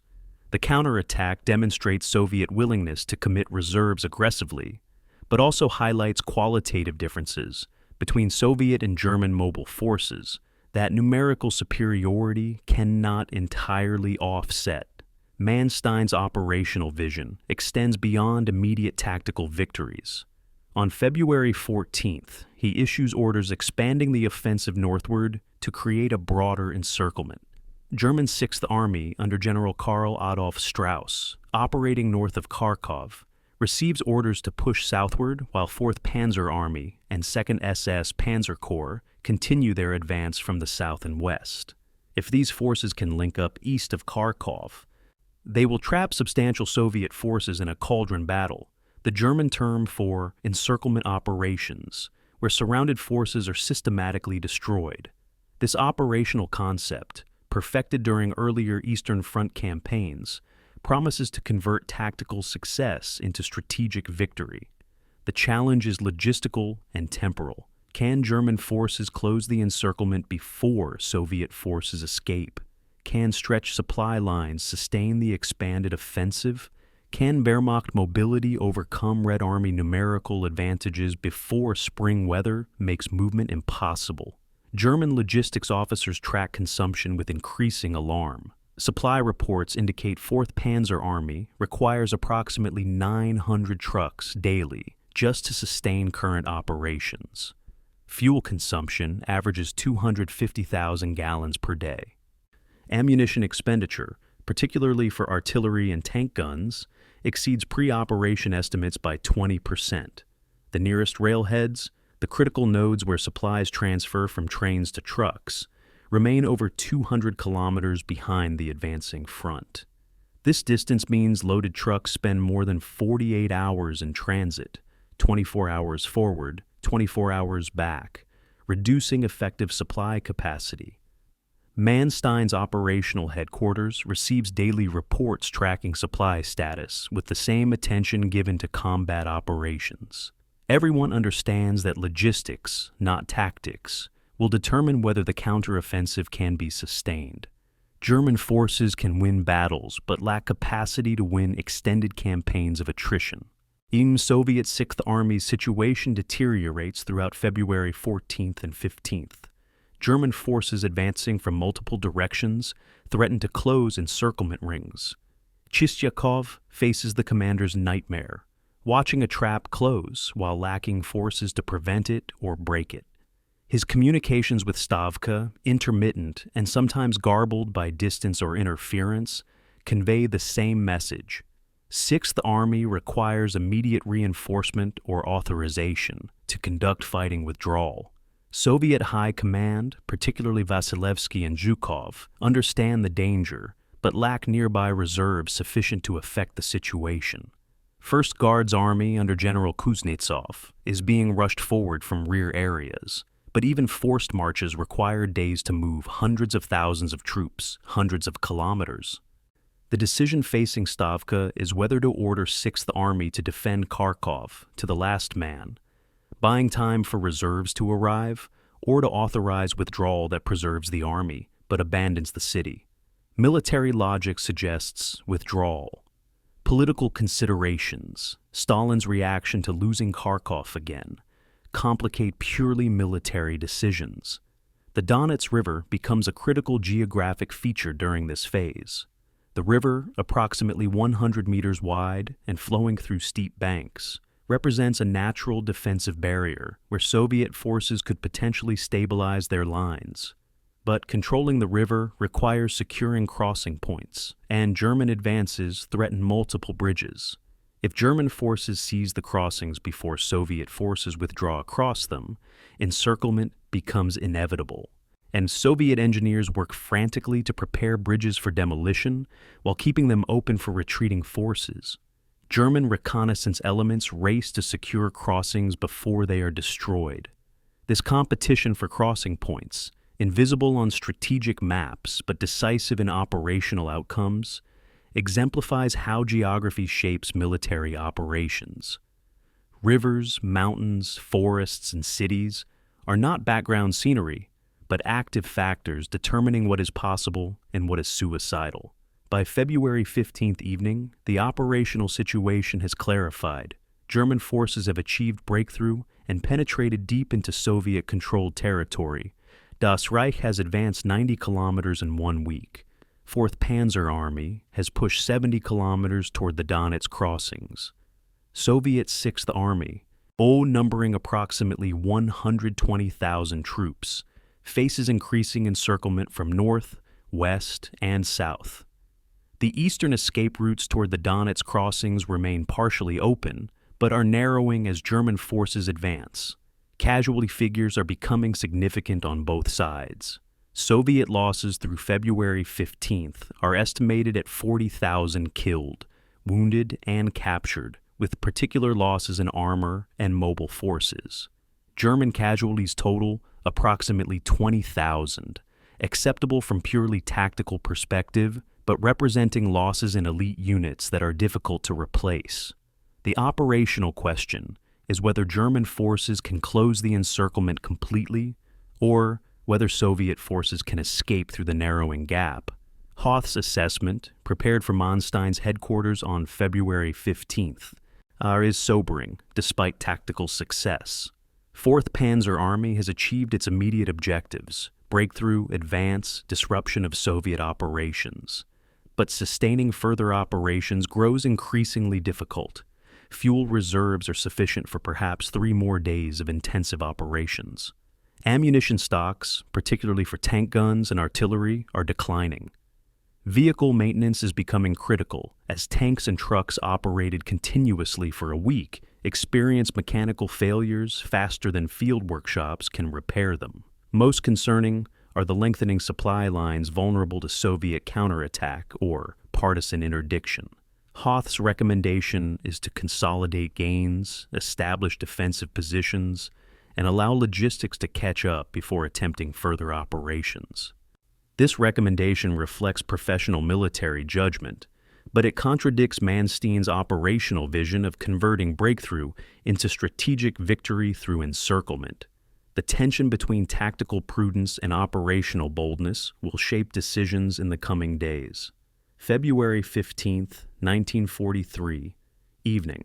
In a cellar beneath a shattered factory in Kharkov's industrial district, General Ivan Chistchikov convenes an emergency conference with his remaining senior officers. The cellar's walls shake periodically as German artillery shells impact nearby buildings. Communications with Stavka are intermittent, conducted through radio relays vulnerable to interception. Chistchikov's situation is deteriorating hourly. German forces have penetrated to within 10 kilometers of Kharkov from the west and south. 6th Army under Strauss pushes from the north. The encirclement ring is closing. Chistchikov's remaining options are stark: defend Kharkov in place and accept probable destruction, or authorize immediate withdrawal while escape routes remain partially open. Military logic strongly favors withdrawal, but the decision carries political implications that could cost Chistchikov his command or his life. Stalin's tolerance for generals who abandon major cities is limited. Yet, Chistchikov is not a political officer playing military roles. He is a professional soldier who understands that preserved armies can fight future battles, while destroyed armies cannot. At 2000 hours on February 15th, after consultation with Vatutin and provisional approval from Stavka, Chistchikov authorizes his army to begin fighting withdrawal toward the Donets River crossings. The order transforms 6th Army from an offensive force attempting to hold ground into a mobile force fighting for survival. Orders flow through whatever communications channels remain functional: radio, telephone, dispatch riders on motorcycles racing through darkness. Regiment and division commanders receive mission-type orders: break contact with enemy forces, move eastward toward designated crossing points, maintain unit cohesion, fight through German blocking positions if necessary. These orders sound simple, but are extraordinarily difficult to execute. 6th Army is not concentrated in a single location, but dispersed across hundreds of square kilometers. Some units are already heavily engaged with German forces. Others are isolated, all communications severed, unaware of the withdrawal order. The coordination required to extract such a large force from contact, while maintaining defensive integrity against aggressive pursuit, represents one of warfare's most challenging maneuvers. Success requires unit discipline, effective junior leadership, and sufficient mobility to outpace pursuers. Sixth Army possesses the first two qualities but lacks the third. Most Soviet infantry remains foot mobile, capable of perhaps 30 kilometers daily under forced march conditions. German armor can cover that distance in 2 hours. February 16th, 0400 hours. Soviet columns begin moving eastward under cover of darkness. Temperature has dropped to 10 degrees below 0 Celsius, cold enough that vehicle engines must be kept running or they will freeze and refuse to restart. The withdrawal columns stretch for kilometers, infantry divisions marching in formation when roads permit, sometimes breaking into smaller groups when German attacks force dispersal. Supply trucks, artillery batteries, and command vehicles move in whatever space can be found on roads jammed with retreating forces. Soviet military police attempt to maintain order, directing traffic, preventing civilian refugees from blocking military vehicles, occasionally shooting deserters or panic-stricken soldiers who abandon their units. The withdrawal is not a rout, not yet, but neither is it the orderly operation Chistyakov has ordered.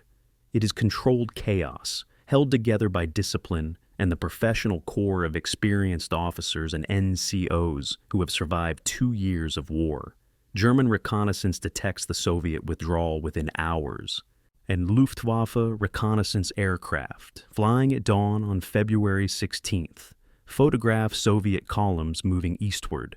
Panzer division commanders receive intelligence updates indicating Soviet forces are retreating rather than defending. For German commanders, this development represents both opportunity and challenge.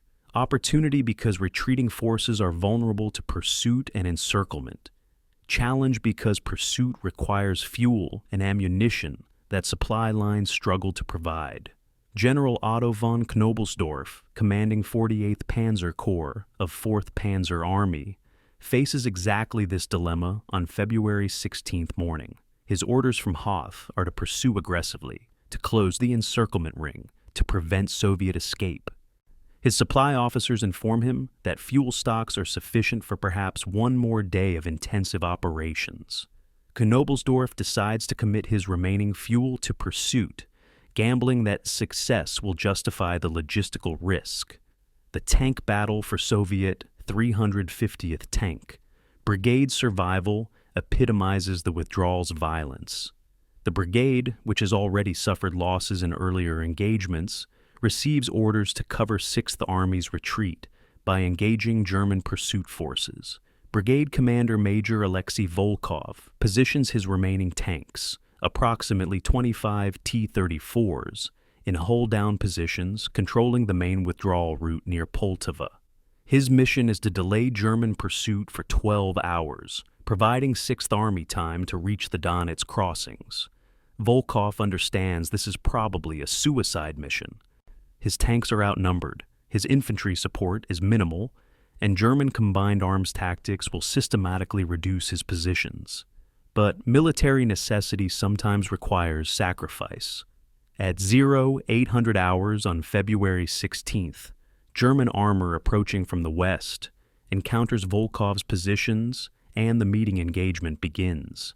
The engagement lasts 6 hours, far less than the 12 hours Volkov was ordered to provide, but long enough to significantly delay German pursuit.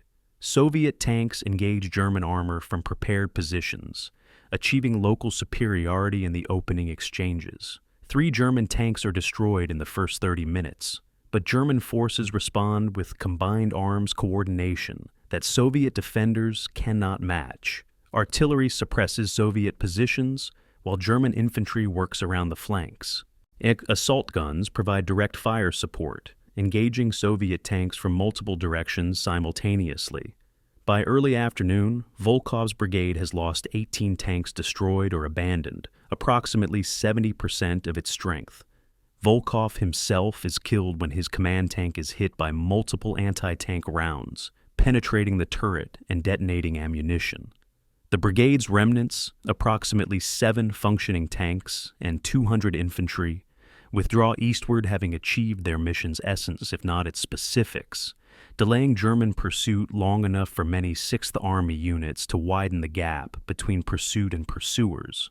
Soviet casualties during the withdrawal phase are difficult to calculate precisely because units are dispersed and communications disrupted.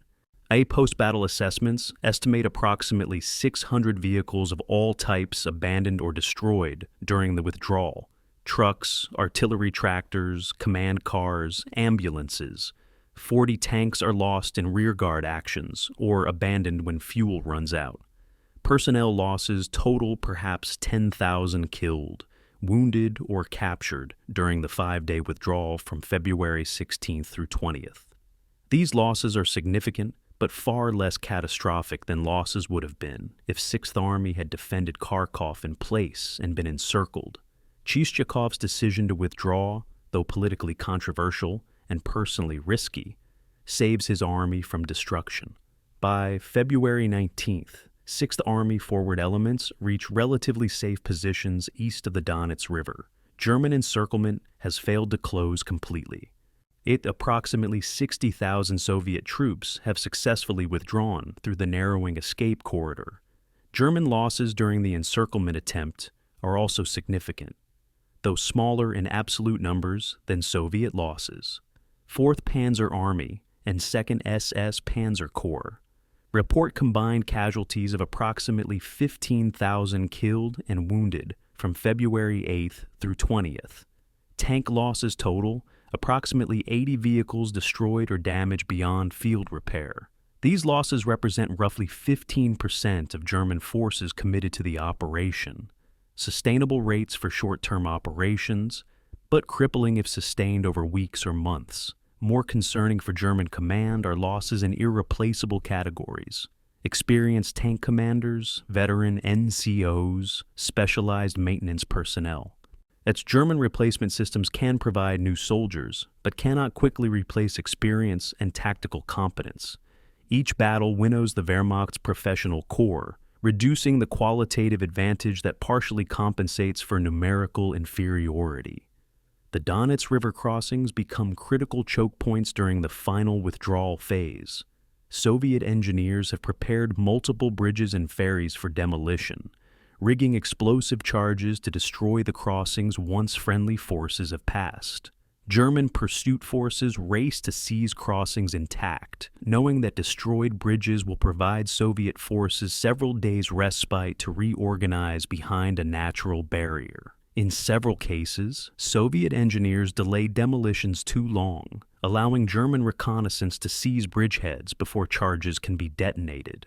In other cases, demolitions are executed prematurely, stranding Soviet rearguard units on the wrong side of the river and forcing them to surrender or swim across icy water. These small tactical decisions, made by junior officers and NCOs under extreme stress, shape operational outcomes. A bridge demolished too soon costs hundreds of Soviet lives. A bridge captured intact gives German forces operational opportunities. The accumulation of such decisions determines whether strategic objectives are achieved or frustrated. By February 20th, the immediate crisis has passed for Soviet Sixth Army. The army has withdrawn across the Donets, established defensive positions on the eastern bank, and begun receiving reinforcements and resupply. And Chistyakov's forces have suffered approximately 30% casualties over 2 weeks, but remain organizationally coherent and capable of defensive operations. German forces, having failed to achieve complete encirclement, consolidate their territorial gains. Approximately 23,000 square kilometers recaptured from Soviet control. Kharkov itself falls to German forces on February 16th and 17th as SS units enter the city against minimal resistance from Soviet rearguards. The capture of Kharkov is symbolically and strategically significant, but the operational failure to destroy Soviet Sixth Army means German success is tactical rather than strategic. The Red Army has lost territory and suffered casualties, but has preserved forces capable of future operations. This pattern, German tactical victories without strategic decision, characterizes the Eastern Front throughout 1943 and presages eventual German defeat. February 16, 1943, afternoon. As Soviet forces evacuate Kharkov's administrative buildings, destroying documents and equipment they cannot carry, German SS troops enter the city's western suburbs. The entry is cautious initially. German forces expect rearguard resistance, booby traps, perhaps urban warfare requiring building-by-building clearance. Instead, they find abandoned positions, sporadic gunfire from isolated Soviet soldiers who missed withdrawal orders, and a population of approximately 50,000 civilians whose feelings about the German return range from fear to indifference to, in some cases, relief. Nay, Kharkov has been devastated by 2 years of warfare. The city that was once Ukraine's industrial heart, home to over 400,000 people before the war, is now a shell of its former self. Factories are destroyed or stripped of machinery. Residential districts show battle damage from street fighting during previous captures. The population that remains is hungry, traumatized, and exhausted. For German commanders, Kharkov represents both trophy and burden, a symbolically important capture that will require garrison forces, administration, and resources Germany can ill afford. February 17th morning brings the formal symbolic moment, German soldiers raising the swastika flag over Kharkov's main administrative building. Photographers capture the scene for propaganda purposes. Images that will appear in German newspapers and newsreels as evidence that the Wehrmacht retains offensive capability despite Stalingrad. For German soldiers present, the flag raising evokes complex emotions: pride in tactical achievement, recognition that they have driven back Soviet forces that vastly outnumber them, but also awareness that this victory, however impressive, changes nothing fundamental about the war's trajectory. Germany still fights a two-front war against opponents with superior resources. The Eastern Front still stretches across thousands of kilometers, requiring millions of soldiers to hold. Stalingrad's loss still represents strategic catastrophe that one recaptured city cannot offset. Veteran soldiers, those who have fought since Poland or France, understand these realities even as they celebrate tactical success. Field Marshal Manstein arrives in Kharkov on February 18th to personally assess the situation and communicate with subordinate commanders. Manstein's mood combines satisfaction with frustration. Satisfaction because his operational concept has succeeded. Concentration of mobile forces, surprise attack, breakthrough, territorial gains, enemy forces disrupted. Frustration because the operation has fallen short of decisive success. Soviet Sixth Army has escaped encirclement. Soviet forces east of the Donets remain intact and capable of renewed offensive. Most concerning, German logistics are strained to breaking point. Manstein studies maps showing supply routes stretching back to Dnipropetrovsk and Rostov. Thin lines connecting forward positions to rear bases, vulnerable to interdiction or Soviet counterattack.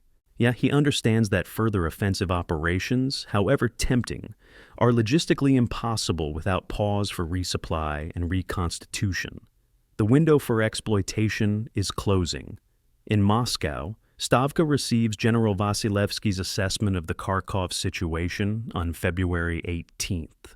Vasilevsky's report is frank, avoiding the tendency toward optimistic distortion that characterizes some Soviet military reporting. Kharkov has been lost.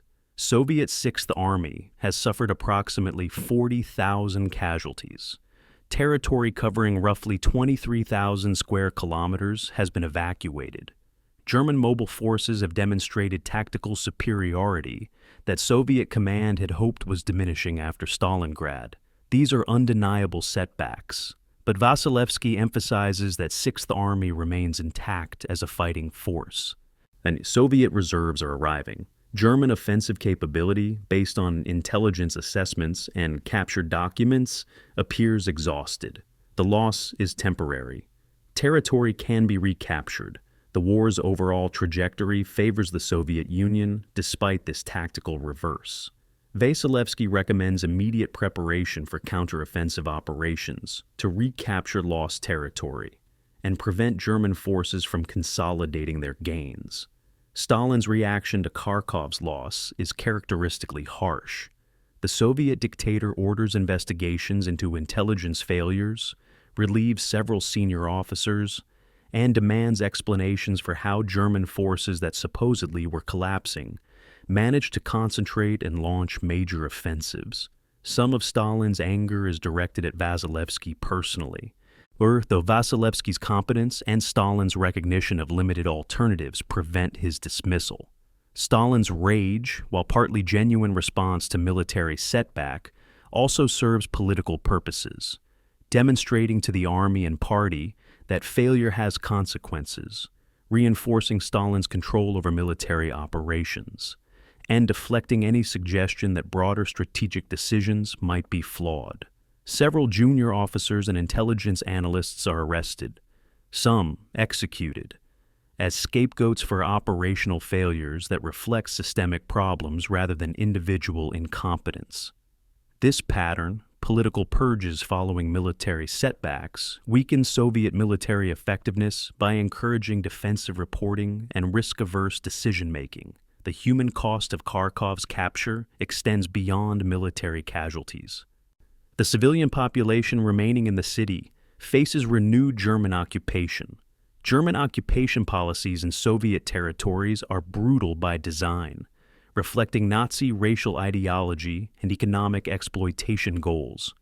The city's Jewish population, those who survived earlier massacres and did not evacuate with Soviet forces, face immediate danger. SS Einsatzgruppen units, following closely behind combat forces, begin identifying and murdering Jewish residents, political commissars, Communist Party members, and anyone deemed racially or politically undesirable. Food supplies are requisitioned for German military use, leaving civilians to face starvation rations. Young adults face forced labor deportation to German factories and farms. This systematic brutality, while peripheral to the military campaign's tactical details, now is central to understanding the war's nature. This is not merely conflict between armies, but ideological war where civilian populations are targets as much as military forces. German forces occupying Kharkov number approximately 25,000 troops assigned to garrison and occupation duties. These forces are primarily rear echelon units, occupation police, and administrative personnel, rather than combat troops. Their missions include maintaining order, exploiting economic resources, suppressing partisan activity, and implementing occupation policies. The city itself is systematically looted. Any remaining industrial equipment is dismantled and shipped to Germany, food stores are requisitioned, and infrastructure is evaluated for military utility or destruction. If German occupation authorities establish civil administration under military supervision, recruiting collaborators from the local population to manage day-to-day governance. This collaboration, though limited and often motivated by survival rather than ideological sympathy, will have tragic consequences when Soviet forces eventually recapture the city and exact revenge on anyone who cooperated with occupiers. German casualty figures for the entire Kharkov campaign, spanning February 8th through 20th, total approximately 20,000 killed and wounded across all participating forces. These casualties are distributed unevenly. SS divisions and Panzer units suffer higher rates than infantry divisions in supporting roles. Das Reich Division alone reports over 2,000 casualties, roughly 15% of its strength. Tank losses total approximately 50 vehicles completely destroyed, with another 30 damaged and under repair. These losses are sustainable in the short term, but cumulative over the war's duration. Each battle bleeds away irreplaceable combat power, experienced tank commanders, veteran infantry, specialized technical personnel. German training systems can produce new soldiers, but cannot quickly replace battle experience and tactical competence. Soviet Union, with larger population and shorter distances between training centers and front lines, can replace losses more readily than Germany can. Soviet casualties for the campaign are substantially higher in absolute numbers, but represent smaller percentage of total forces. Estimates suggest approximately 40,000 killed and wounded, with another 12,000 captured and 3,000 missing. Tank losses total perhaps 200 vehicles, with significant numbers abandoned during the withdrawal rather than destroyed in combat. Soviet industrial capacity by early 1943 produces tanks faster than they are lost in combat. Tank factories evacuated beyond the Urals in 1941 now operate at full capacity, producing thousands of T-34s and other armored vehicles annually. This production advantage means Soviet forces can afford higher attrition rates than German forces can. The mathematics of industrial warfare increasingly favor the Soviet Union: higher casualties in individual battles, but greater capacity to replace losses and sustain operations over time. The operational assessment from both sides reveals diverging interpretations. German command views Kharkov as vindication of Wehrmacht, tactical superiority, and proof that proper mobile operations can achieve success despite strategic disadvantages. Manstein, in particular, uses the operation to argue for his preferred strategy: mobile defense, trading space for time, avoiding static defensive lines that play to Soviet numerical advantages. Hitler's headquarters, desperate for positive news after Stalingrad, celebrates Kharkov as evidence that offensive spirit and will remain decisive factors. This interpretation, while acknowledging tactical success, overlooks strategic realities. Germany cannot sustain such operations indefinitely, cannot replace losses as readily as the Soviet Union, and faces inevitable defeat if the war becomes attritional contest. Soviet command interprets Kharkov differently. Initial shock and political recrimination give way to cooler operational analysis. Soviet forces were overextended, intelligence failed. German mobile forces demonstrated continuing tactical competence, but the Red Army preserved its forces, inflicted significant casualties, and retained capacity for renewed offensives. Territory can be recaptured. The war's ultimate trajectory remains unchanged. February 20th, 1943. Colonel General Ivan Konev stands before a situation map in his new command post, studying colored markers representing Soviet and German forces across the Southern Front. Konev is 55 years old, a career military officer who commanded armies through the disasters of 1941 and learned hard lessons about Wehrmacht tactical competence. He has been assigned to organize the Steppe Front, a new formation being assembled from Stavka reserves specifically to counterattack German forces that have recaptured Kharkov. The mission is straightforward in concept, difficult in execution: concentrate sufficient force to overwhelm German positions, recapture lost territory, and demonstrate that Manstein's success was temporary tactical achievement rather than strategic turning point. Konev's resources are substantial by any measure. Stavka is allocating over 500,000 troops, thousands of tanks and artillery pieces, and logistical support for sustained offensive operations. The question is not whether Soviet forces can attack. The question is whether they can overcome German defensive skill with available forces. In Moscow, an emergency Stavka conference convened on February 20th brings together the Soviet Union's senior military leadership. Present are Georgy Zhukov, Deputy Supreme Commander, and Stalin's most trusted military advisor, Alexander Vasilevsky, representing the General Staff, and senior commanders from affected fronts. Stalin himself presides, his mood characteristically severe following Kharkov's loss. The conference's purpose is to determine Soviet response to German counteroffensive, whether to immediately counterattack while German forces are potentially overextended, or to pause, reconstitute forces, and prepare more deliberate operations. Zhukov advocates immediate counteroffensive. German logistics are strained, their forces are dispersed across newly captured territory, and prompt action will prevent them from establishing strong defensive positions. Vasilevsky is more cautious, noting that hasty counterattacks without adequate preparation often fail with heavy casualties. Stalin ultimately sides with Zhukov. Soviet forces will counterattack as soon as reserves can be concentrated. The symbolic importance of Kharkov and the political necessity of demonstrating Soviet offensive capability outweigh purely military considerations about operational readiness. Soviet reserve mobilization begins immediately. Units are entrained from rear areas across the Soviet Union and rush toward the southern front. The scale of this mobilization is extraordinary. Entire armies moved hundreds of kilometers by rail, and thousands of vehicles transported on flat cars, ammunition, and fuel stockpiled at forward depots. The Soviet railway system, despite war damage and partisan interdiction, moves approximately 2 million tons of military supplies monthly through early 1943. This logistical capacity, the product of pre-war industrialization and ruthless wartime prioritization, enables Soviet operations that would be impossible for forces with less developed logistics.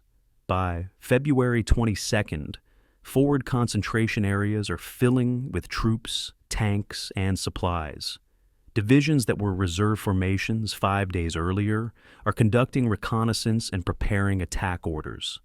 The Red Army's capacity to regenerate combat power, to absorb losses and reconstitute forces, represents strategic advantage that will ultimately prove decisive.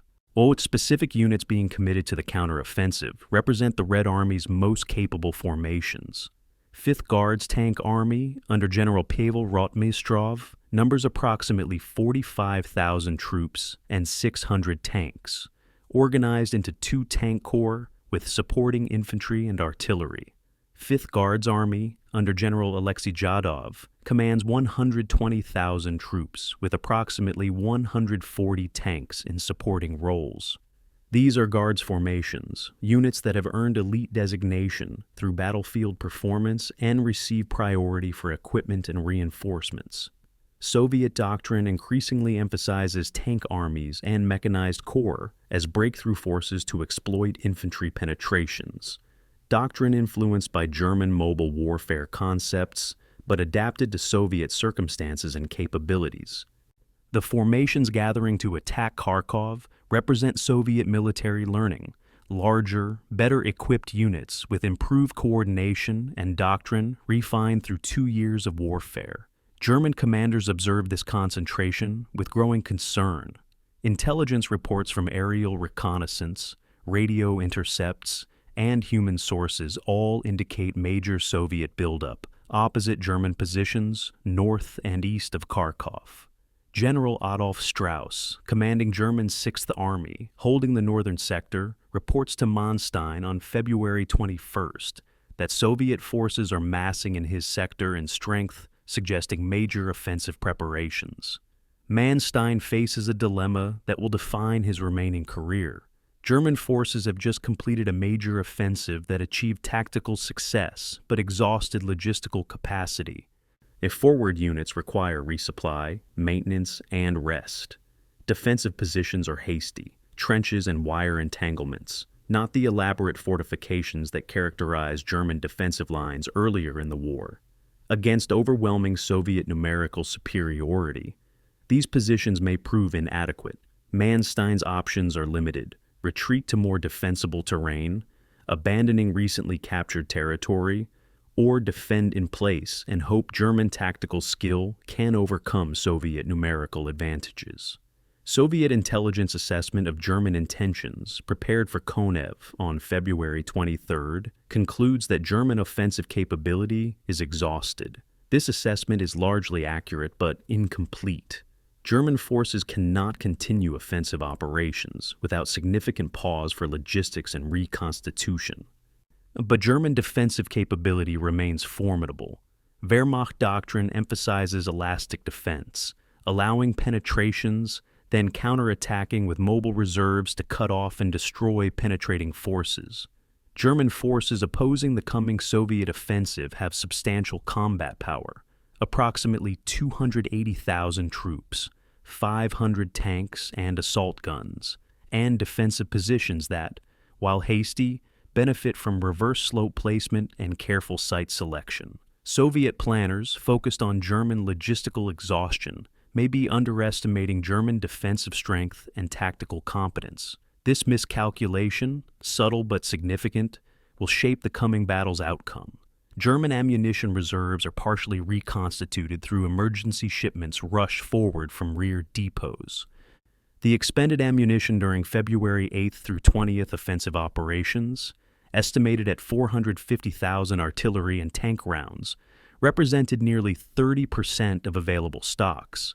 Resupply convoys, organized with highest priority and moving day and night, deliver approximately 200,000 rounds to forward units by February 24th.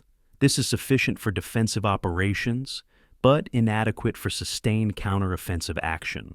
German logisticians calculate that defensive operations consume approximately one-third the ammunition of offensive operations for equivalent time periods, making current stocks sufficient for perhaps 1 week of heavy defensive fighting. This calculation assumes supply convoys continue without interdiction, an assumption that may prove optimistic given Soviet partisan activity and air attacks on German supply routes. The operational plan for Soviet counteroffensive, designated Operation Star by Soviet planners, envisions two-pronged attack. Northern prong from Steppe front will attack south and southwest toward Kharkov, seeking to envelop the city from the north. Western prong from Voronezh front will attack eastward, attempting to cut German supply lines and threaten encirclement. The two attacks are intended to converge, creating same kind of operational cauldron that German forces attempted against Soviet Sixth Army. Soviet planners, learning from German mobile warfare doctrine, designed the operation to maximize shock and exploitation, rather than grinding attrition. Its tank armies will spearhead penetrations, infantry armies will expand breaches and reduce strong points, and artillery will suppress German defensive fires. On paper, the plan is sound. In execution, it will test whether Soviet operational art has matured sufficiently to overcome German defensive competence. German air superiority in the Kharkov sector, though diminishing compared to earlier war years, remains a significant factor. Luftwaffe units assigned to support Army Group South number approximately 400 aircraft, a mix of Bf-109 and Fw-190 fighters, Ju-87 Stuka dive bombers, and various reconnaissance and ground attack aircraft. Soviet VVS, the Air Force, all can deploy approximately 600 aircraft in this sector, numerical superiority that reflects Soviet industrial capacity, but still faces quality disadvantages in aircraft performance and pilot training. Air operations during the coming battle will significantly affect ground combat. German air superiority enables reconnaissance, interdiction of Soviet supply lines, and close air support for defensive operations. Soviet air forces, despite numerical advantages, struggle to achieve air superiority against skilled German pilots flying capable aircraft. The air war, often overlooked in accounts focused on ground combat, shapes operational possibilities and constraints for both sides. By February 24th, all pieces are in position. Soviet forces have concentrated over 500,000 troops opposite German positions. Fuel and ammunition stocks, though stretched thin by hasty concentration, are sufficient for initial operations. Artillery batteries have surveyed firing positions and prepared fire plans. Tank units have conducted final maintenance and fueled vehicles. German forces have improved defensive positions, positioned reserves for counterattack, and prepared to resist attack they know is coming. Both sides understand that the next phase will determine whether Kharkov remains German possession or returns to Soviet control. Both sides commit to battle knowing that casualties will be severe, outcomes uncertain, and strategic implications significant. The battle to come, will test fundamental questions about warfare and industrial age, whether numerical superiority overcomes tactical skill, and whether Soviet operational art has matured sufficiently to overcome German defensive doctrine, whether the Eastern Front's trajectory favors continued German resistance or inevitable Soviet victory. February 25, 1943, 0600 hours. In assembly areas 20 kilometers north of Kharkov, Soviet 5th Guards Tank Army receives its final operational orders. General Pavel Rotmistrov, the Army commander, is a 43-year-old veteran who has commanded armored forces since before the war. He gathers his corps commanders for a final briefing in a farmhouse that serves as forward headquarters. The room is crowded, thick with cigarette smoke, heated by a wood stove that barely counters the pre-dawn cold. Rotmistrov's briefing is methodical and confident. Soviet forces outnumber German defenders by approximately 2-1 in troops, 3-1 in tanks. Intelligence indicates German defensive positions are hasty, not the elaborate fortifications of earlier defensive lines.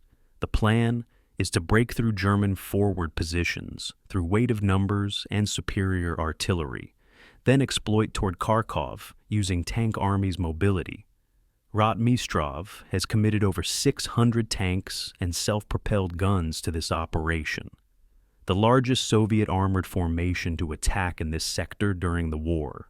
He believes, and his orders from Stavka emphasize, that this offensive will succeed where German offensive succeeded, through concentration, surprise, and aggressive exploitation. At 0900 hours, Soviet artillery preparation begins. 3,000 guns and heavy mortars, down positioned in carefully surveyed firing positions, open fire simultaneously across a 60-kilometer front. The bombardment lasts 3 hours, systematically engaging known German positions with high explosive and fragmentation rounds. German forward positions take heavy fire. Trenches collapse. Wire entanglements are destroyed. Communication lines are severed. But German forces, veterans of numerous Soviet artillery preparations, have learned to minimize casualties by pulling back during bombardments and returning to positions when fire lifts. German defensive doctrine emphasizes depth, multiple defensive lines, reverse slope positions that are difficult to observe and target, and mobile reserves positioned to counterattack penetrations. The artillery preparation achieves its immediate tactical objectives, suppressing German fires, thus destroying some positions, but does not achieve operational objective of destroying German defensive capability. When Soviet infantry and armor begin advancing at noon, they encounter resistance more organized than Soviet commanders expected. The first wave of Soviet tank assault commits approximately 200 T-34 and T-70 tanks from 5th Guards Tank Army's 18th Tank Corps. The tanks advance in mass formation, attempting to overwhelm German positions through shock and numbers. Soviet doctrine for tank assaults emphasizes momentum, maintaining advance regardless of casualties, pushing through defensive fires, not becoming bogged down in local engagements. This doctrine works effectively against weak or disorganized defenses. Against prepared German positions with concentrated anti-tank weapons, it produces heavy casualties. German Panzer IV and Panzer III tanks, positioned in hull-down defensive positions, engage Soviet tanks at ranges exceeding 2,000 meters. German anti-tank guns, 75mm and 88mm weapons, add to defensive fires. Soviet tanks, advancing across open ground without effective smoke or suppression, are silhouetted against snow and sky, perfect targets for German gunners. Within the first hour of the assault, approximately 30 Soviet tanks are destroyed or disabled. The advance continues, but momentum is slower than planned. The engagement near Bogoduhov, a small town 20 kilometers north of Kharkov, becomes the day's decisive action. Soviet 375th Tank Brigade, approximately 50 tanks strong, attempts breakthrough against German positions held by elements of Das Reich Division. The engagement begins at mid-afternoon, as both sides commit reserves to what both recognize as a critical sector. Soviet tanks advance in waves, attempting to overwhelm German positions through sheer numbers. German forces respond with coordinated combined arms defense, tanks engaging at range, anti-tank guns firing from concealed positions, infantry with Panzerfaust anti-tank weapons targeting Soviet vehicles at close range. The battle lasts approximately 6 hours, characterized by confused close-range combat, where tactical competence and crew training matter more than equipment specifications. Soviet numerical advantage is partially offset by German defensive positions and coordination. By evening, a Soviet brigade has lost approximately 22 tanks destroyed or abandoned. German losses are approximately 8 tanks and 6 anti-tank guns destroyed. The sector remains in German hands. German countermeasures to the Soviet offensive demonstrate Manstein's understanding of mobile defense. Rather than defending statically, German forces absorb Soviet attacks, while mobile reserves, primarily 2nd SS, Panzer Corps elements withdrawn from Kharkov garrison, positioned for counterattack against Soviet penetration's flanks and shoulders. On February 27th, as Soviet forces achieve limited penetrations in several sectors, Day's Reich and Totenkopf divisions launch coordinated attacks against exposed Soviet left flank. This counterattack achieves tactical surprise because Soviet command has focused on exploitation forward rather than security on flanks. German armor, attacking from unexpected directions, strikes Soviet supply and command elements before encountering main Soviet forces. The counterattack does not destroy Soviet offensive capability, but does force Soviet command to divert forces to protect flanks rather than exploiting forward. This is classic German mobile defense, economy of force and forward positions, aggressive counterattack with mobile reserves, disrupting enemy operational tempo rather than holding ground rigidly. Soviet 5th Guards Army under General Jadov, operating as the offensive second echelon, commits to battle on February 28th. The Jadov commands approximately 120,000 troops organized into rifle divisions with tank brigade support. His mission is to widen the breakthrough achieved by 5th Guards Tank Army and reduce German strongpoints bypassed during initial assault. But the planned breakthrough has not fully materialized. Soviet penetrations are measured in kilometers rather than tens of kilometers. German defensive lines, while penetrated in sectors, have not collapsed. Jadov's forces advance methodically, conducting set-piece attacks against German positions, achieving limited gains at significant cost. This is exactly the kind of grinding attritional warfare that Soviet operational doctrine seeks to avoid. Tank armies and mechanized corps are designed for exploitation and maneuver, not frontal assault against prepared defenses. But when initial shock fails to achieve breakthrough, exploitation becomes impossible, and operations default to attritional struggle. General Pavel Rotmistrov, commanding 5th Guards Tank Army, experiences growing frustration through late February. His force, designed for operational maneuver, is instead engaging in tactical attrition against German defensive positions. Tank losses mount daily, 50 destroyed or damaged on February 26th, 40 on February 27th, 30 on February 28th. German losses are substantially lower, perhaps 15 to 20 tanks daily, reflecting defensive advantages and superior crew training. Soviet numerical superiority is eroding through attrition without achieving operational breakthrough. Rotmistrov's situation, reports to Stavka, grow increasingly pessimistic. Inhe requests additional fuel and ammunition, replacement tanks, and clarification of objectives. Should he continue attacking despite mounting losses, or should he pause to reconstitute and prepare more deliberate operations? Stavka's response is unambiguous. Continue attacking. Political necessity demands visible response to German Kharkov capture. Military logic suggesting pause is overruled by political imperatives. Soviet tactics during the counteroffensive reveal both improvements and persistent problems. Improvements include better artillery coordination, more effective use of tank-infantry cooperation, and increasingly capable radio communications, enabling coordination across larger formations. Problems include tendency toward broad front attacks that dilute combat power rather than concentrating it, a commitment of reserves piecemeal rather than in coordinated fashion, and continued difficulties achieving combined arms integration at tactical level. German defenders exploit these weaknesses ruthlessly. When Soviet attacks disperse across wide frontages, German forces defend in depth and counterattack at weak points. When Soviet reserves arrive piecemeal, German defenders engage them sequentially rather than facing massed overwhelming force. These tactical patterns, repeated across multiple engagements, produce casualty ratios favoring German forces despite Soviet numerical superiority and attacking initiative. Casualty figures through March 3rd reveal the counteroffensive's cost.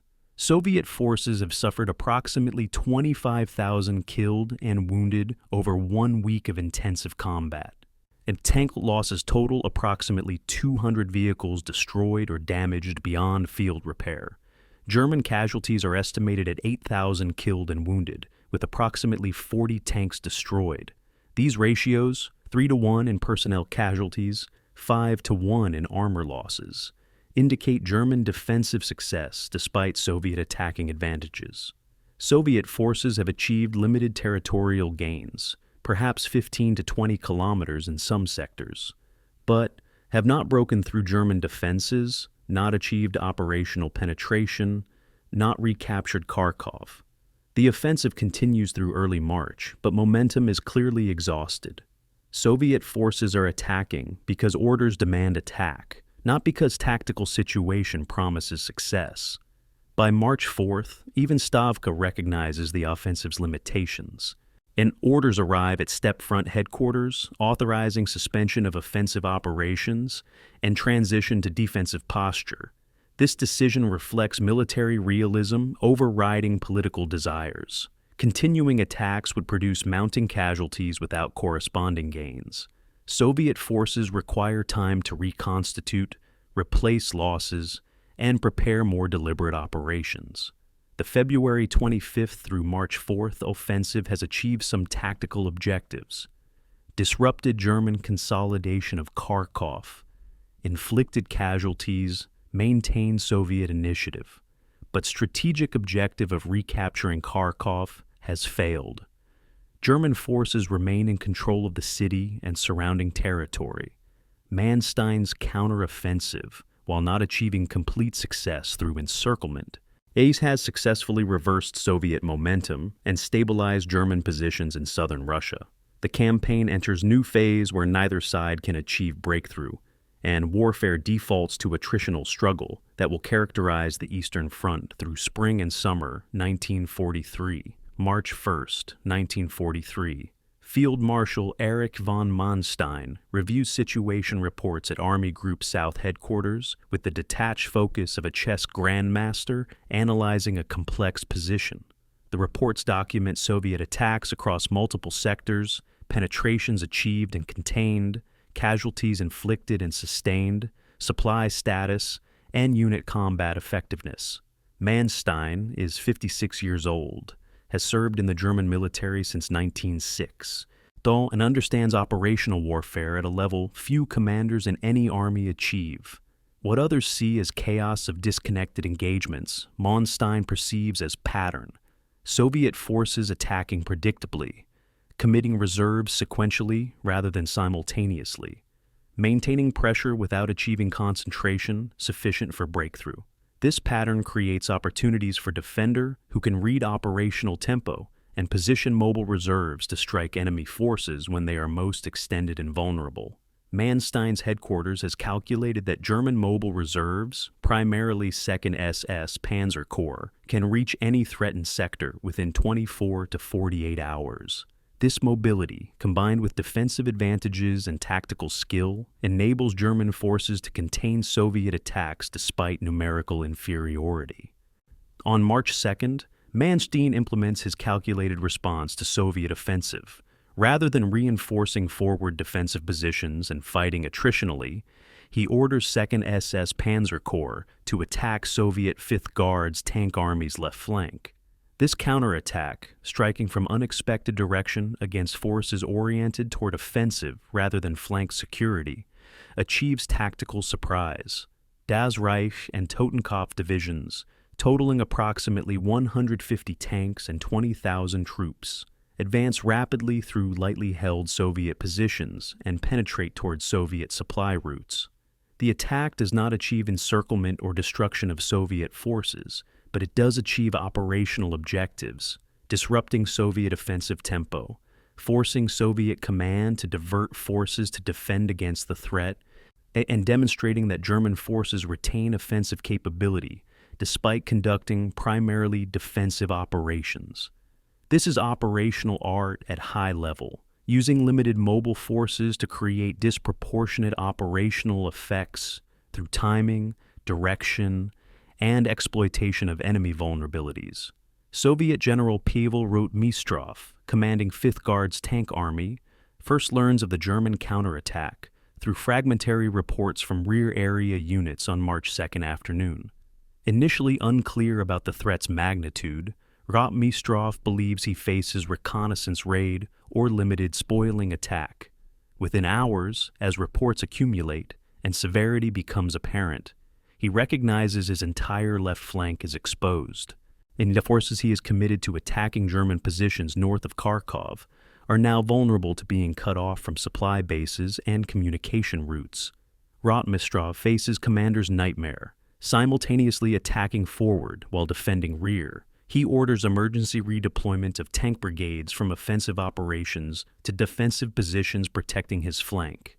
This redeployment is executed hastily, without adequate reconnaissance or coordination. Units withdrawn from attack become unavailable for either offensive or defensive operations, for critical hours while repositioning. German counterattack has achieved its primary objective without destroying significant Soviet forces. It has disrupted Soviet operational tempo and forced reactive rather than proactive Soviet operations. Manstein's communication with General Adolf Strauss and commanding 6th Army holding the northern defensive sector reveals his operational philosophy. The message, transmitted by secure telephone on March 3rd, is characteristically concise. Hold the center. Let the Russians punch through limited penetrations. We will collapse their shoulders and flanks with mobile reserves. They are committing reserves piecemeal. We will defeat them piecemeal. This guidance reflects Manstein's understanding that modern mobile warfare is not about holding every meter of ground, but about destroying enemy combat power through movement, concentration, and counterattack.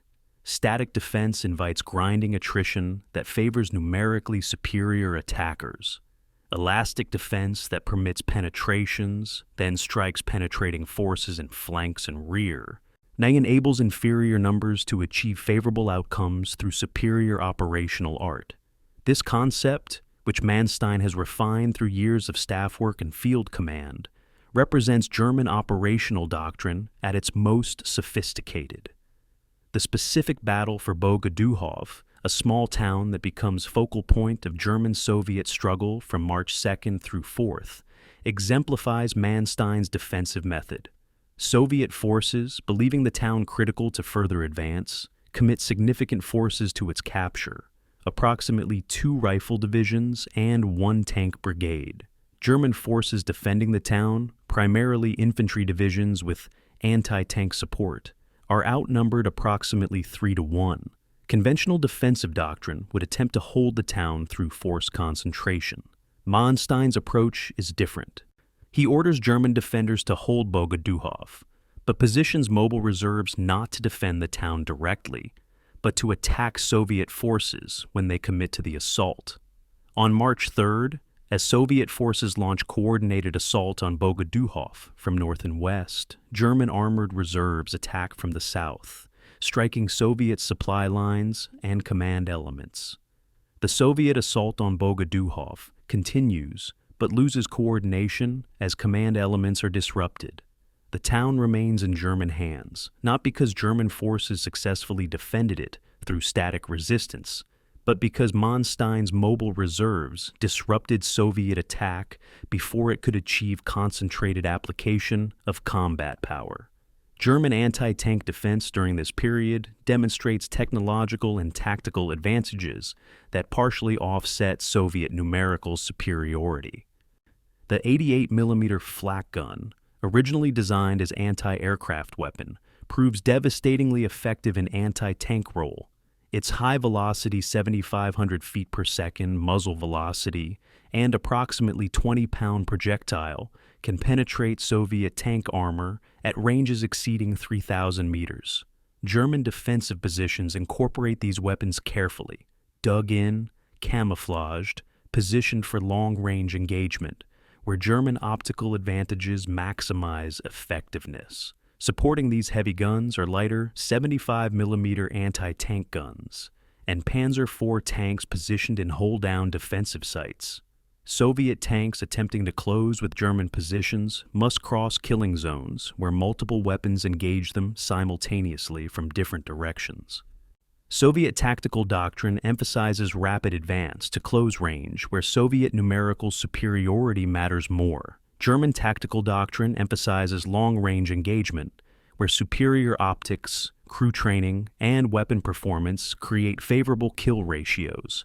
These competing doctrines, played out across hundreds of engagements, generally favor defenders using prepared positions. Casualty ratios through March 8th reveal Manstein's defensive success. Soviet losses during the period, February 25th through March 8th, total approximately 30,000 killed and wounded. German losses are approximately 10,000 killed and wounded. In armor, Soviets have lost roughly 200 tanks, while Germans have lost approximately 50. These 3-to-1 ratios, consistent across personnel and equipment categories, all indicate German tactical and operational superiority, despite Soviet advantages in numbers and attacking initiative. More significantly, these ratios are unsustainable for German forces over extended time periods. Germany in March 1943 cannot replace 10,000 casualties monthly while maintaining operations across multiple fronts. Soviet Union, with larger population and shorter supply lines, can sustain 30,000 monthly casualties indefinitely if necessary. Tactical success masks strategic weakness. Germany is winning battles, but losing the war through attrition it cannot afford.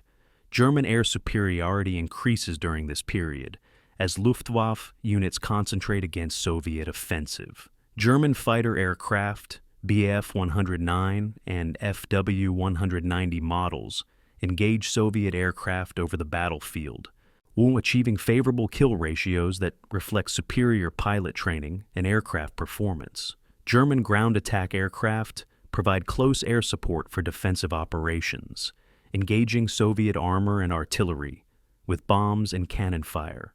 Soviet FVVS, though numerically superior, struggles to achieve air superiority against skilled German pilots flying capable aircraft. Soviet fighter doctrine emphasizes mass formation attacks, while German doctrine emphasizes small unit tactics and individual initiative. These doctrinal differences, combined with quality advantages in German aircraft and pilot training, produce casualty ratios favoring Luftwaffe. Soviet forces continue operating despite air inferiority, demonstrating Red Army's capacity to function without air superiority. But German air operations significantly complicate Soviet offensive operations and logistics. By March 8th, Soviet offensive momentum is demonstrably exhausted. Forward units have advanced perhaps 15 to 20 kilometers in some sectors, but have not achieved breakthrough or operational penetration. Casualties are mounting without corresponding gains. Fuel and ammunition consumption exceeds resupply capacity. Tank units report mechanical breakdown rates exceeding 25%. Vehicles worn out by intensive operations without adequate maintenance. Rotmistrov's recommendation to Stavka on March 8th evening is frank. Suspend offensive operations, transition to defensive posture, allow forces to reconstitute before attempting renewed operations.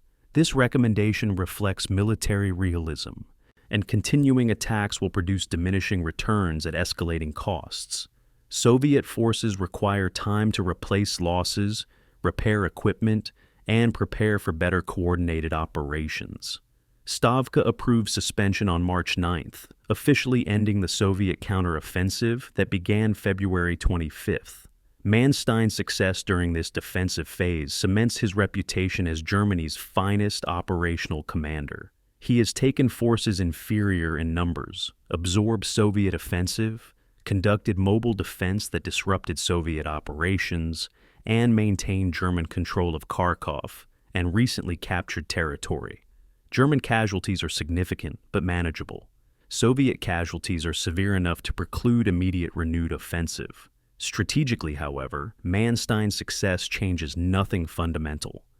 The Eastern Front still stretches across thousands of kilometers, requiring forces Germany cannot sustain.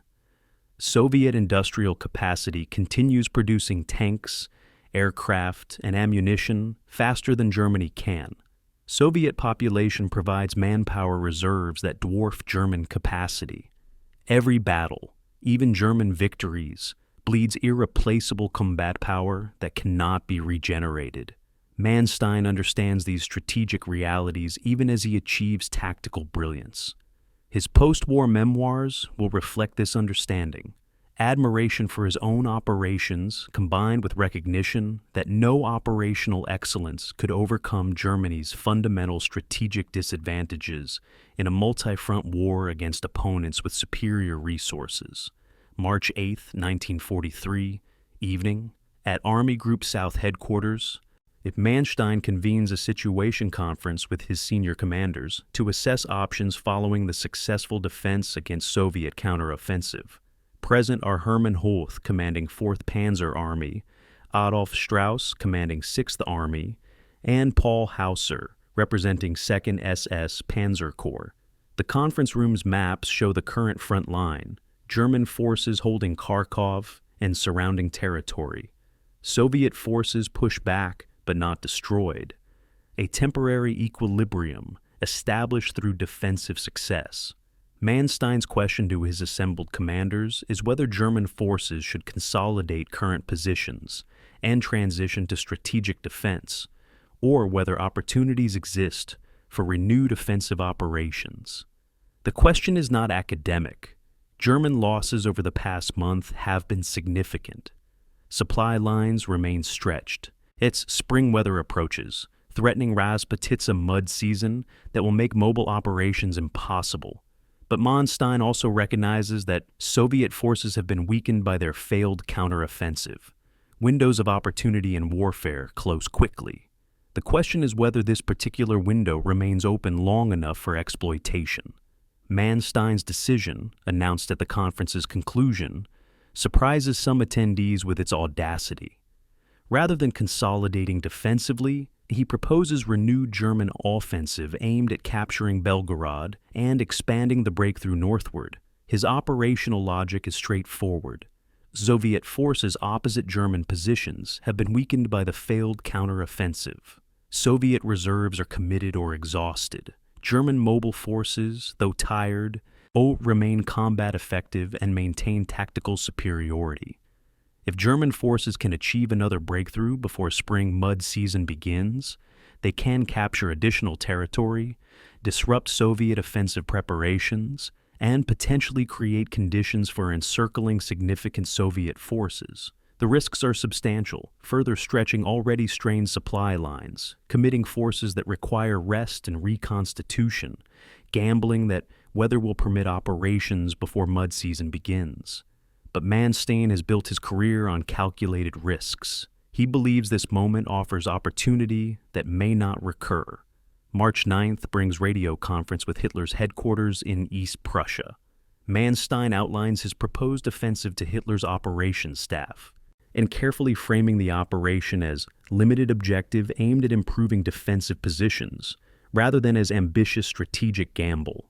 Hitler, psychologically devastated by Stalingrad and desperate for any positive news from the Eastern Front, proves receptive. The Führer authorizes continued offensive operations, with caveat that forces must be preserved. No suicidal stands, no encirclements, no repetitions of Stalingrad. This authorization, hedged and conditional, gives Manstein operational freedom to proceed. But it also reflects Hitler's increasing micromanagement of military operations, his insistence on controlling decisions that military doctrine assigns to field commanders. In this tension between Hitler's political imperatives and military necessity will characterize German operations for the war's remainder, and contribute significantly to ultimate German defeat. German 4th Panzer Army receives new offensive orders on March 10th. Hoth, commanding the army, experiences mixed emotions reviewing these orders. Professional satisfaction, his forces have performed brilliantly over the past month, defeating Soviet forces numerically superior and maintaining German initiative. Personal concern, his soldiers are exhausted, equipment is wearing out, supply situation is precarious. Hoth's responsibility is executing orders from higher command while protecting his forces from wasteful operations. He structures the upcoming offensive to minimize risks while attempting to achieve assigned objectives. Attack forces will be concentrated, no broad front assaults that dilute combat power. Mobile forces will emphasize exploitation over reduction of strong points. If resistance hardens unexpectedly, operations will pause rather than accepting attritional struggle. These precautions reflect Hoth's professional competence, but also highlight German operational constraints in March 1943. Wehrmacht can achieve limited tactical successes, but lacks resources for sustained offensives. Soviet Stavka, analyzing German intentions through March 8th through 10th, prepares for multiple contingencies. German forces might consolidate defensively, might attempt limited local attacks, or might launch renewed major offensive. Intelligence indicators are ambiguous. German logistics appear strained, suggesting offensive capability is limited. But German forces have repeatedly surprised Soviet command, with offensive operations launched from seemingly unpromising positions. Zhukov argues for massive new counteroffensive, Operation Kutuzov, designed to preempt German operations and regain initiative.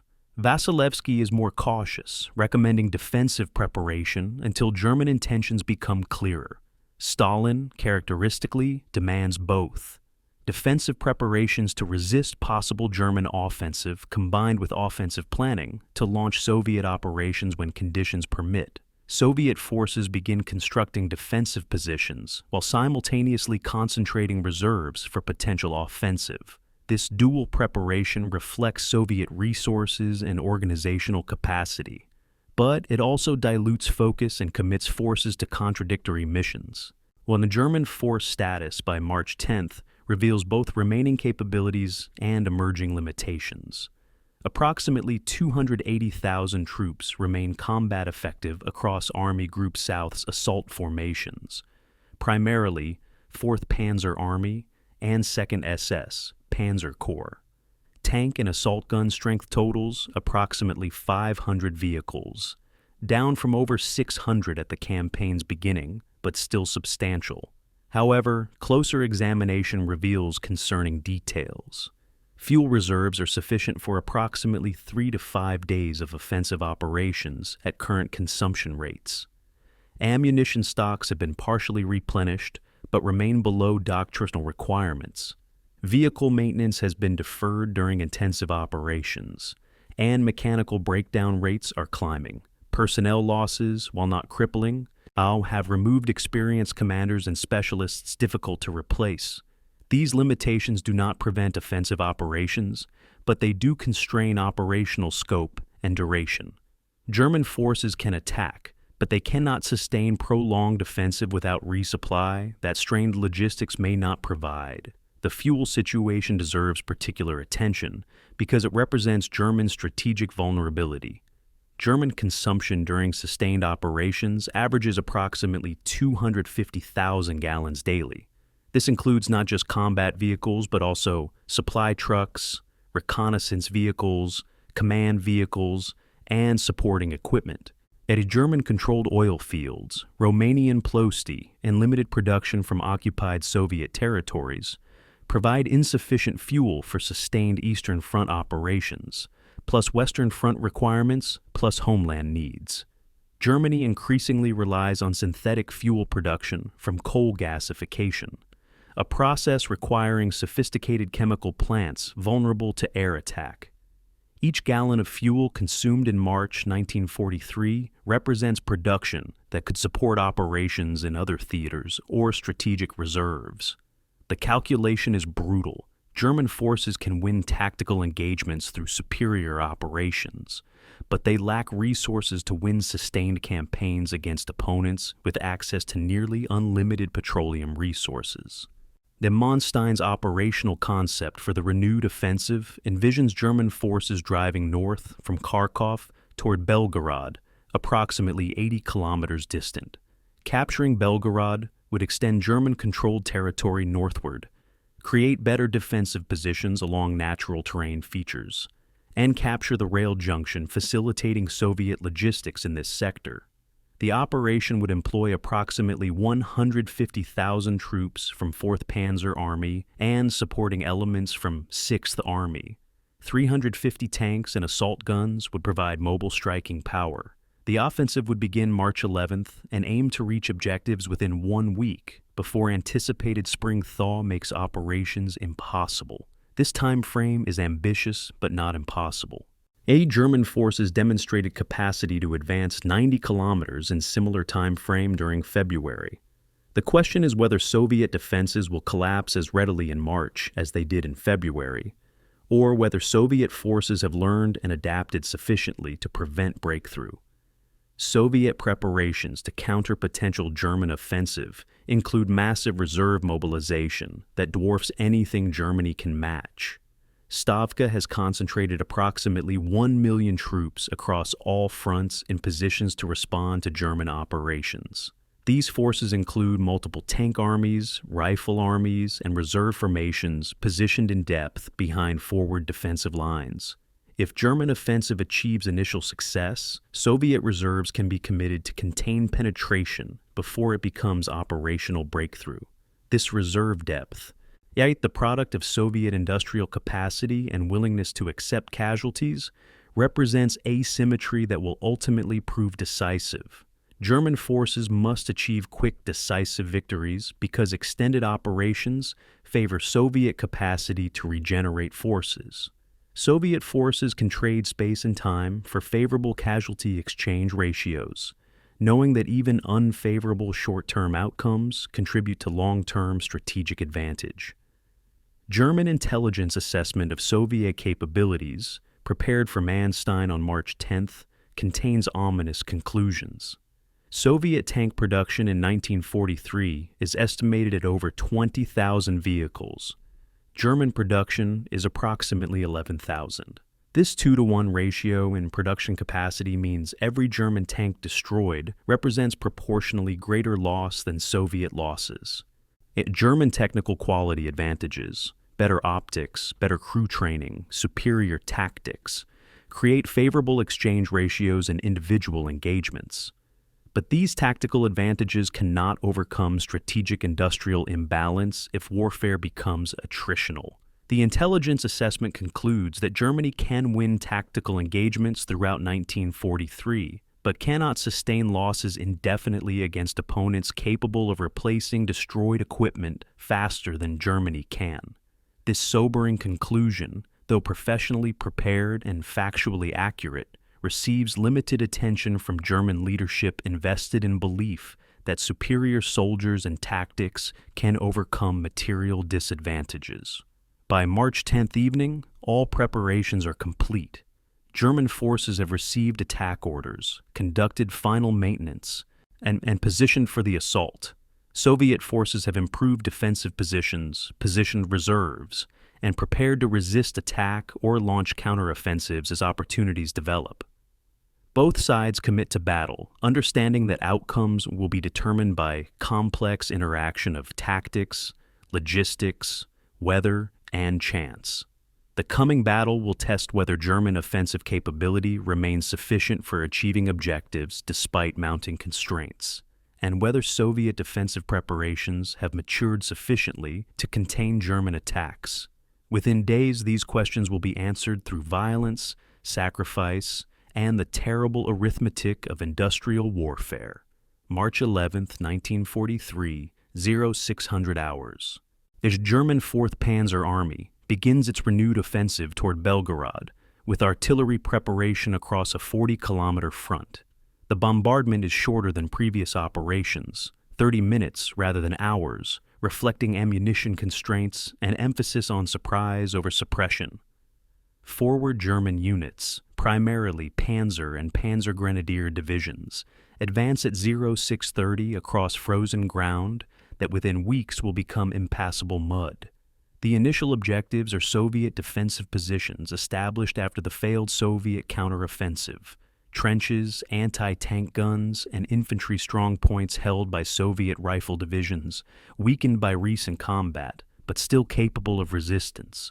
German tactical approach remains consistent: combined arms assault with armor leading, infantry following to clear positions, artillery providing fires on call. The formula has worked repeatedly during this campaign. The question is whether continued success is possible against increasingly experienced Soviet defenders and declining German combat power. Soviet forces defending this sector have had 2 weeks to prepare positions since their offensive was suspended. Defensive lines incorporate lessons from observing German tactics, reverse slope positions, reducing vulnerability to German long-range gunnery, multiple defensive lines providing depth, pre-registered artillery fires covering likely German approach routes. Soviet commanders defending this sector are veterans who have survived 2 years of warfare and learned painful lessons about Wehrmacht capabilities. They understand that preventing German breakthrough requires trading space for time, accepting tactical withdrawals to avoid encirclement, and maintaining unit cohesion rather than defending hopeless positions. This represents evolution in Soviet tactical doctrine from 1941's suicidal defense-in-place orders to more flexible defense informed by German methods. The coming battle will test whether doctrine translates to practice when soldiers face German assault. German forces achieve initial breakthrough by March 11th afternoon. Panzer divisions penetrate Soviet forward positions, advancing approximately 20 kilometers in first 6 hours. Resistance varies by sector.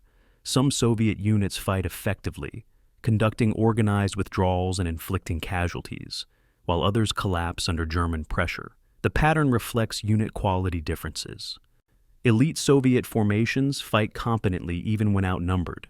Worn-down units, composed of replacements with minimal training, often disintegrate when attacked by combined arms forces.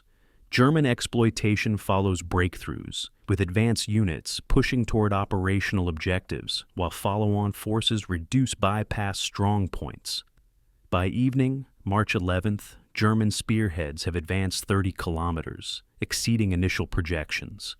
The offensive appears to be succeeding with lower casualties than pessimistic estimates suggested.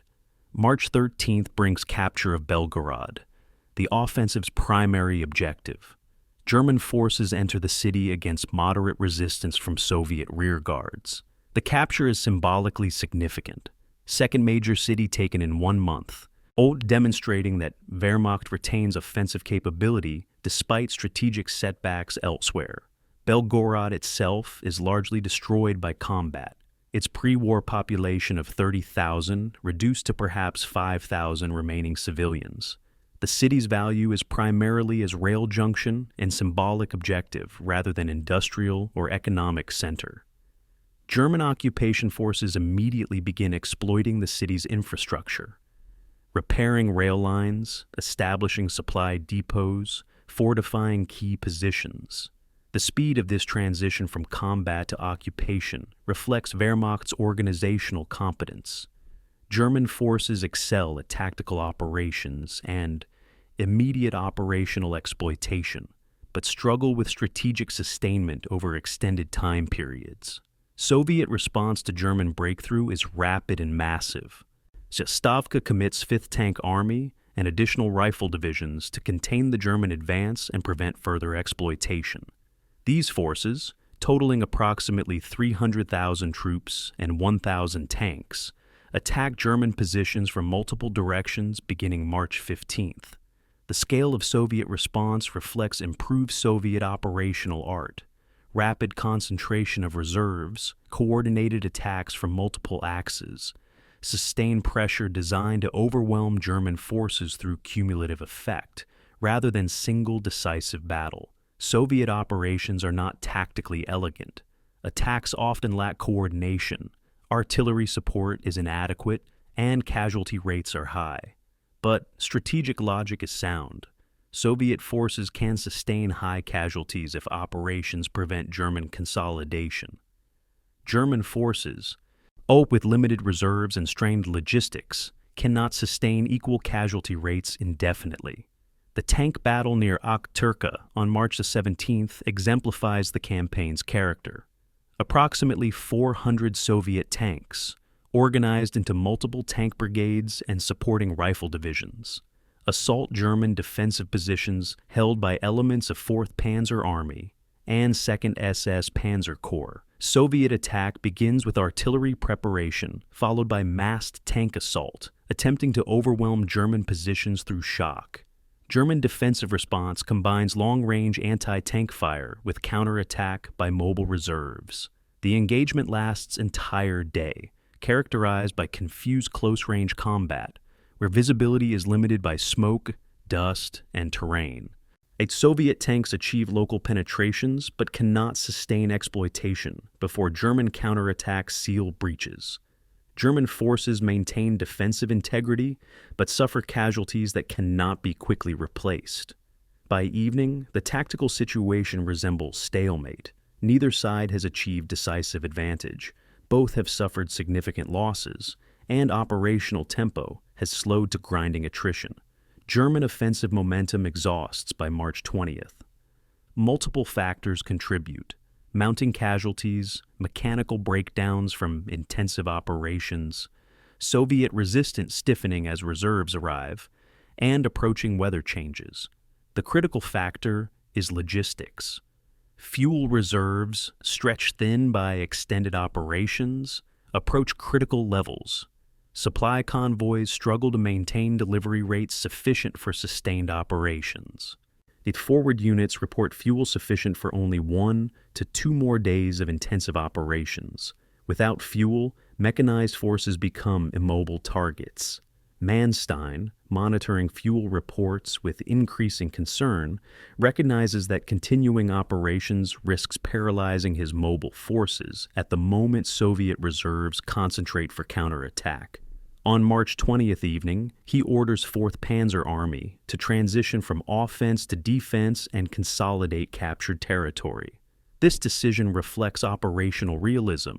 Better to secure modest gains than risk catastrophic loss through overextension. Tank losses during March 11th through 20th reveal the period's intensity.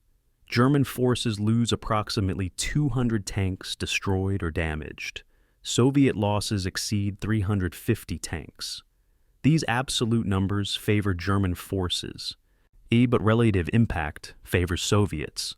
German losses represent roughly 40% of committed armor, reducing 4th Panzer Army's offensive capability significantly.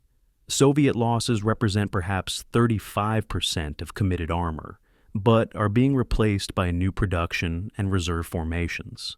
The mathematics of attrition warfare gradually favor forces with superior industrial capacity and replacement pipelines. German tactical superiority produces favorable exchange ratios in individual engagements, but cannot overcome cumulative attrition when opponents can replace losses faster. German aircraft losses mount during this period as Luftwaffe struggles to provide close air support and maintain air superiority. Approximately 150 aircraft are lost between March 11th and 20th, a mix of fighters, ground attack aircraft, and bombers. These losses represent roughly 40% of assigned aircraft and include experienced pilots difficult to replace. Soviet air losses are higher in absolute numbers, perhaps 250 aircraft, but represent smaller percentage of available forces and are replaced more readily through Soviet production capacity. German air superiority, significant at the campaign's beginning, erodes through March. By month's end, Luftwaffe and VVS approach operational parity over this sector. Dramatic shift from earlier periods when German air superiority shaped ground operations decisively. The Donets River, geographic feature that has repeatedly influenced operations, again becomes critical as German offensive reaches maximum extension.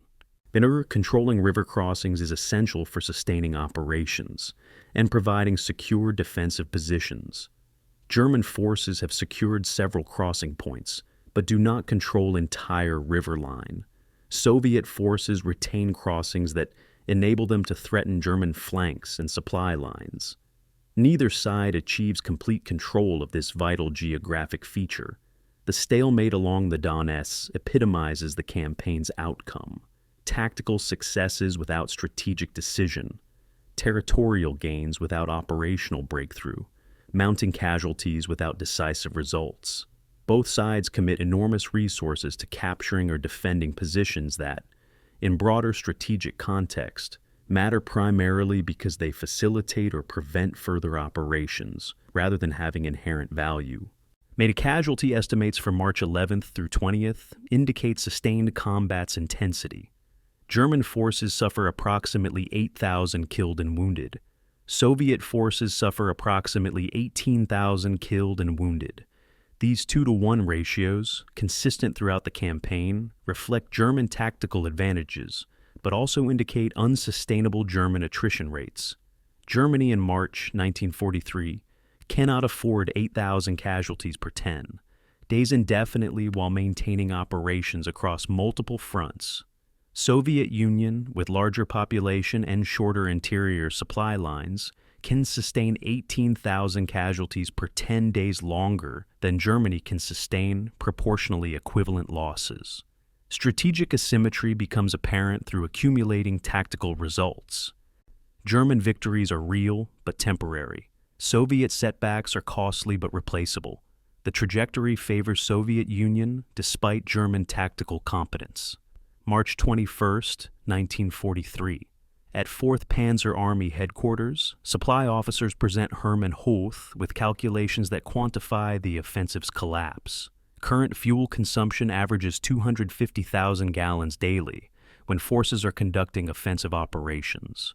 Forward fuel depots contain approximately 1,250,000 gallons, sufficient for 5 days at current consumption rates. But resupply convoys arriving from rear railheads, located over 250 kilometers behind the front, deliver approximately 150,000 gallons daily. This means consumption exceeds resupply by 100,000 gallons daily. The math is inexorable. Within 5 days, forward units will lack fuel for mobile operations. Tanks will be immobile. Trucks cannot deliver supplies. Retreat, if necessary, will be impossible for mechanized forces. Hoth listens to these calculations with professional detachment that conceals deep frustration.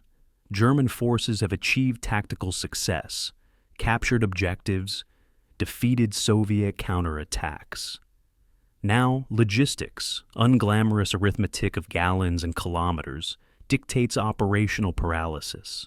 The logistics crisis extends beyond fuel to encompass ammunition, spare parts, and replacements. Artillery ammunition stocks, critical for defensive operations, are sufficient for approximately 3 to 4 days of intensive combat, and tank ammunition is similarly constrained. Spare parts for vehicles, tracks, engines, transmissions are desperately short because maintenance was deferred during the offensive. Personnel replacements necessary to fill casualties and maintain unit strength are unavailable because German replacement system cannot keep pace with losses across all fronts. Each limitation independently would be manageable. Collectively, they represent operational collapse. German forces can defend current positions for limited time, but sustaining operations or conducting further offenses is impossible without resupply that transportation infrastructure cannot deliver quickly enough. German supply officer Lieutenant Colonel Werner Stein, responsible for 4th Panzer Army logistics, has calculated precise requirements for sustained operations. At each 50-ton train can carry approximately 40,000 gallons of fuel or 500 tons of mixed supplies. 4th Panzer Army requires approximately 7 such trains daily to maintain current operations. 3 trains of fuel, 2 trains of ammunition, 2 trains of spare parts and miscellaneous supplies. Actual delivery averages 4 trains daily. The shortfall of 3 trains daily accumulates over time, creating growing deficit between requirements and deliveries. Stein has prepared multiple scenarios for halt: reduced operations consuming fewer supplies, withdrawal to positions closer to railheads, emergency air supply using transport aircraft. Each scenario involves compromises and risks. None solves the fundamental problem that German logistics cannot sustain offensive operations at current distances from supply bases. Yet a Soviet command, analyzing German force disposition through captured documents dated March 22nd, recognizes German logistical situation before making their own operational decisions. A German supply memorandum, captured when Soviet raid overran a headquarters unit, details fuel shortages and ammunition constraints. Soviet intelligence analysts studying the document conclude that German offensive capability is exhausted not because Soviet defense succeeded, but because German logistics failed.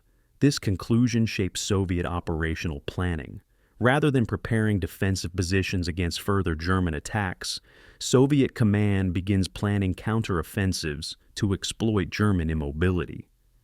The captured document provides rare insight into enemy intentions and constraints, enabling Soviet operations to target German vulnerabilities rather than guessing enemy capabilities.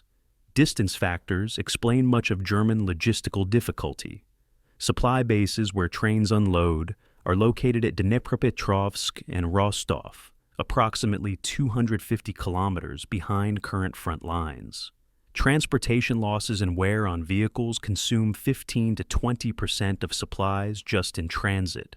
A truck carrying 5 tons of fuel from Dnipropetrovsk to forward positions consumes approximately 200 gallons of fuel for the round trip, meaning 40 gallons consumed per 5,000-gallon delivery. These inefficiencies compound over distance. Each additional kilometer between railheads and front lines reduces effective supply capacity, and German forces cannot advance railheads quickly enough to keep pace with offensive operations, because Soviet partisans destroy repaired rail lines almost as quickly as German engineers restore them. This dynamic, offense-lengthening supply lines while partisans attack those lines, creates mathematical certainty that every offensive eventually exhausts itself through logistics rather than combat. Soviet supply advantages during this period reflect geographic and strategic factors. Soviet forces operate closer to their supply bases. Soviet railways, though damaged, are gradually being repaired in reconquered territories. Soviet industrial production facilities, relocated beyond the Urals in 1941, are now fully operational and producing war material at rates exceeding German capacity. Most importantly, Soviet forces can accept supply inefficiencies that would cripple German operations. When Soviet trucks break down or supplies are lost to German attacks, replacement vehicles and supplies are available from production or reserves. German forces lack comparable cushion. Every lost truck, every destroyed supply dump, every kilometer of additional distance represents irreplaceable degradation of logistical capacity. Specific limitations illustrate the crisis's scope. Germany has not captured significant new oil fields during the offensive. Romanian oil from Plosti fields and Hungarian production provides some fuel but insufficient for German needs across all fronts. Synthetic fuel production from coal gasification supplements natural oil but cannot match consumption.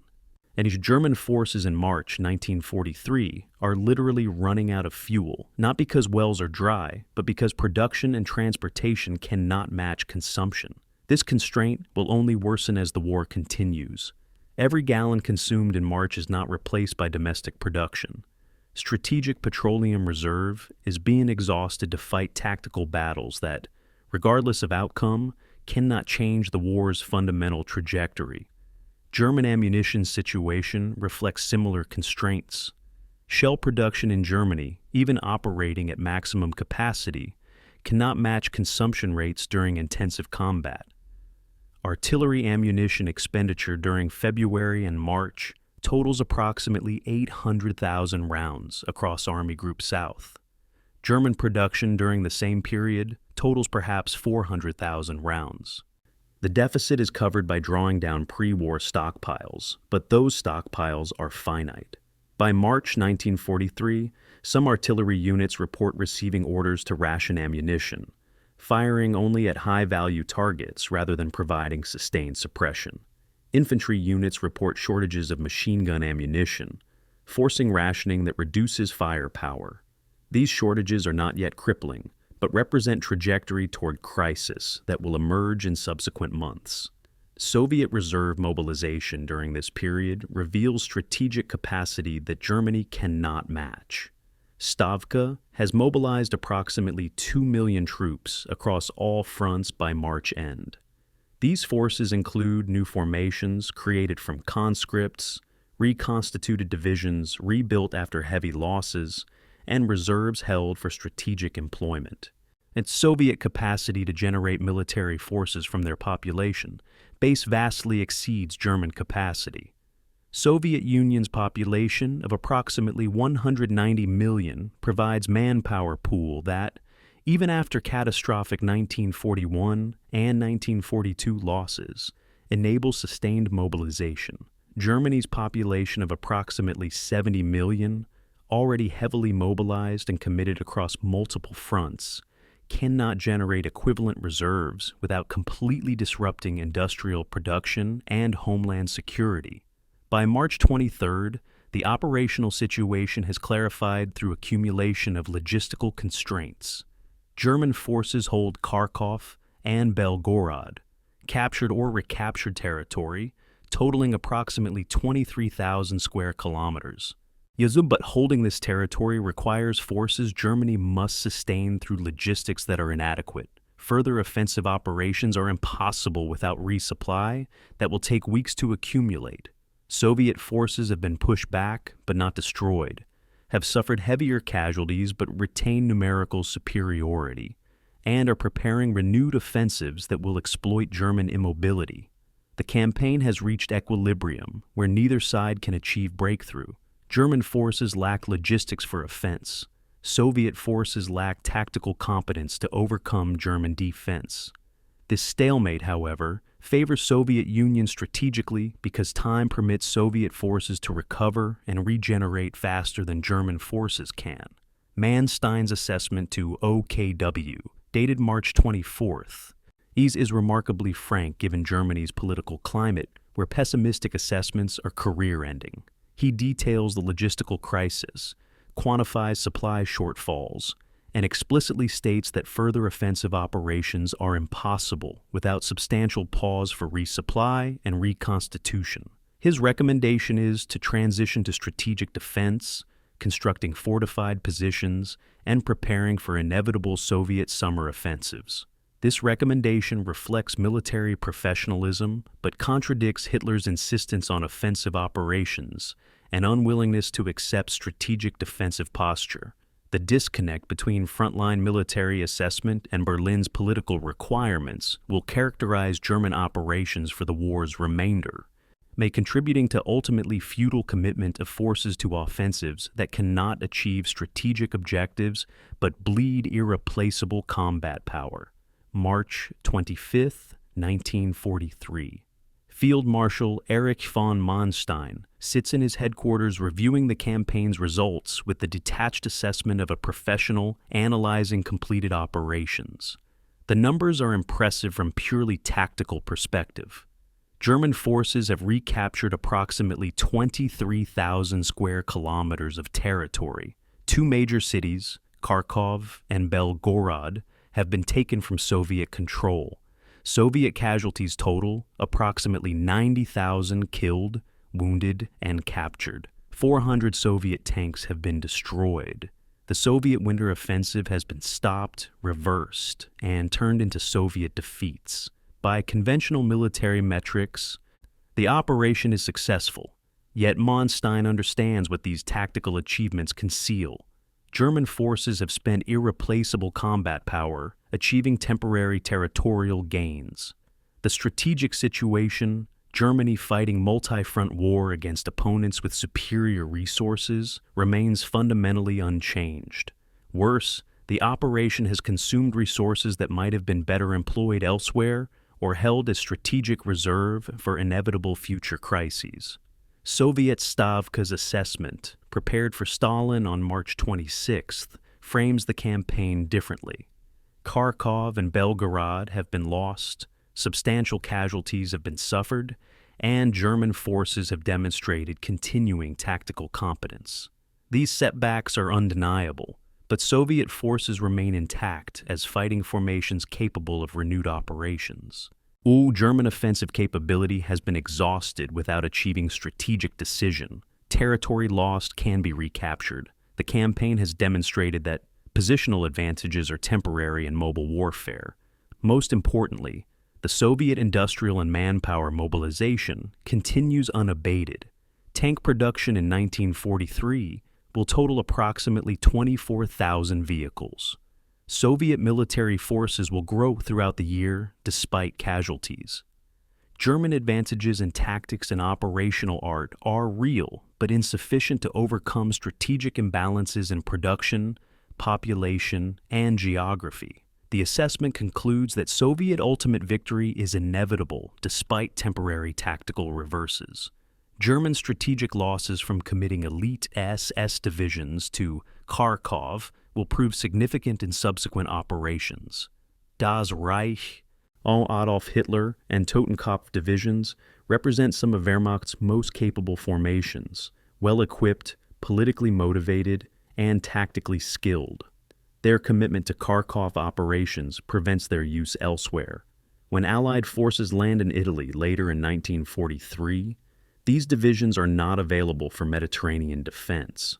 When planning begins for Normandy defense in 1944, these formations are worn down by Eastern Front attrition. The opportunity cost of tactical success in Ukraine is strategic weakness elsewhere. German military operates on fixed personnel and equipment budgets. Forces committed in one theater are unavailable for others. Soviet Union's larger resource base permits simultaneous operations across multiple fronts without the same zero-sum trade-offs. When industrial production comparisons quantify strategic disparity, Soviet tank production in 1943 totals approximately 24,000 vehicles. German production totals approximately 11,000. This 2-to-1 ratio in production capacity means German losses at Kharkov, approximately 100 tanks destroyed, represent roughly 1% of annual production, but nearly 5% of Eastern Front armored strength at campaign's beginning. Soviet losses of 400 tanks represent less than 2% of annual production. These ratios mean that even tactically successful operations that produce favorable exchange ratios still contribute to cumulative German weakening. Germany wins battles but loses the production war. Each engagement, regardless of tactical outcome, it brings German defeat closer by consuming irreplaceable resources faster than they can be regenerated. Time advantage to Soviets from delayed offensives is difficult to quantify, but strategically significant. The delay of Soviet offensives by approximately 6 weeks, from mid-February through March, provides Soviet forces time to concentrate, train, and plan major operations. When Soviet summer offensive begins in July 1943 at Kursk, Soviet forces are better prepared, better equipped, and more numerous than they would have been if operations had commenced in March. The delay also provides Soviet commanders time to analyze German tactics and develop countermeasures. Every day of delay is day of continued Soviet industrial production, continued mobilization, continued reinforcement. For Germany, operating on fixed resources, a delay means opportunity cost. Each day not advancing is day closer to inevitable resource exhaustion. Time, in strategic sense, favors Soviet Union throughout the Eastern Front campaign. German strategic situation by April 1943 reveals fundamental problems no operational brilliance can solve. The Wehrmacht must defend thousands of kilometers of front line in Russia, occupy and garrison conquered territories in Western Europe and the Balkans, defend Italy and potentially southern France from Allied invasion, protect homeland airspace against bomber attacks, and maintain strategic reserves for unforeseen contingencies. These requirements vastly exceed available forces. Each successful defensive operation, each tactical victory like Kharkov, consumes resources that cannot be replaced before the next crisis emerges. But Wehrmacht is like investor living off capital rather than income. Each expenditure is irreplaceable. Soviet Union and Western allies, by contrast, fight wars of industrial production, where current expenditures are replaced by ongoing production. This fundamental asymmetry determines long-term trajectory regardless of short-term tactical outcomes. Manstein's post-war writings on Kharkov, particularly in his memoir Lost Victories, published in 1958, frame the operation as successful strategic defense that prevented complete collapse of Germany's southern front. His argument is that without the counteroffensive, Soviet forces would have penetrated to the Dnieper River, possibly cutting off German forces in southern Russia entirely, creating catastrophic encirclement that could have ended the war in 1943. By this standard, Kharkov was necessary defensive operation that preserved German position in southern Russia for another year, enabling subsequent defensive operations that delayed ultimate defeat. This interpretation is professionally credible, but raises questions about whether delayed defeat serves any meaningful purpose. If German strategic position is hopeless regardless, a premise many German generals, including Manstein, accepted by 1943, then brilliant defensive operations merely extend agony rather than changing outcomes. Soviet alternative history, explored by military historians analyzing what might have occurred without German counteroffensive, suggests Soviet penetrations would have advanced further, but at enormous cost.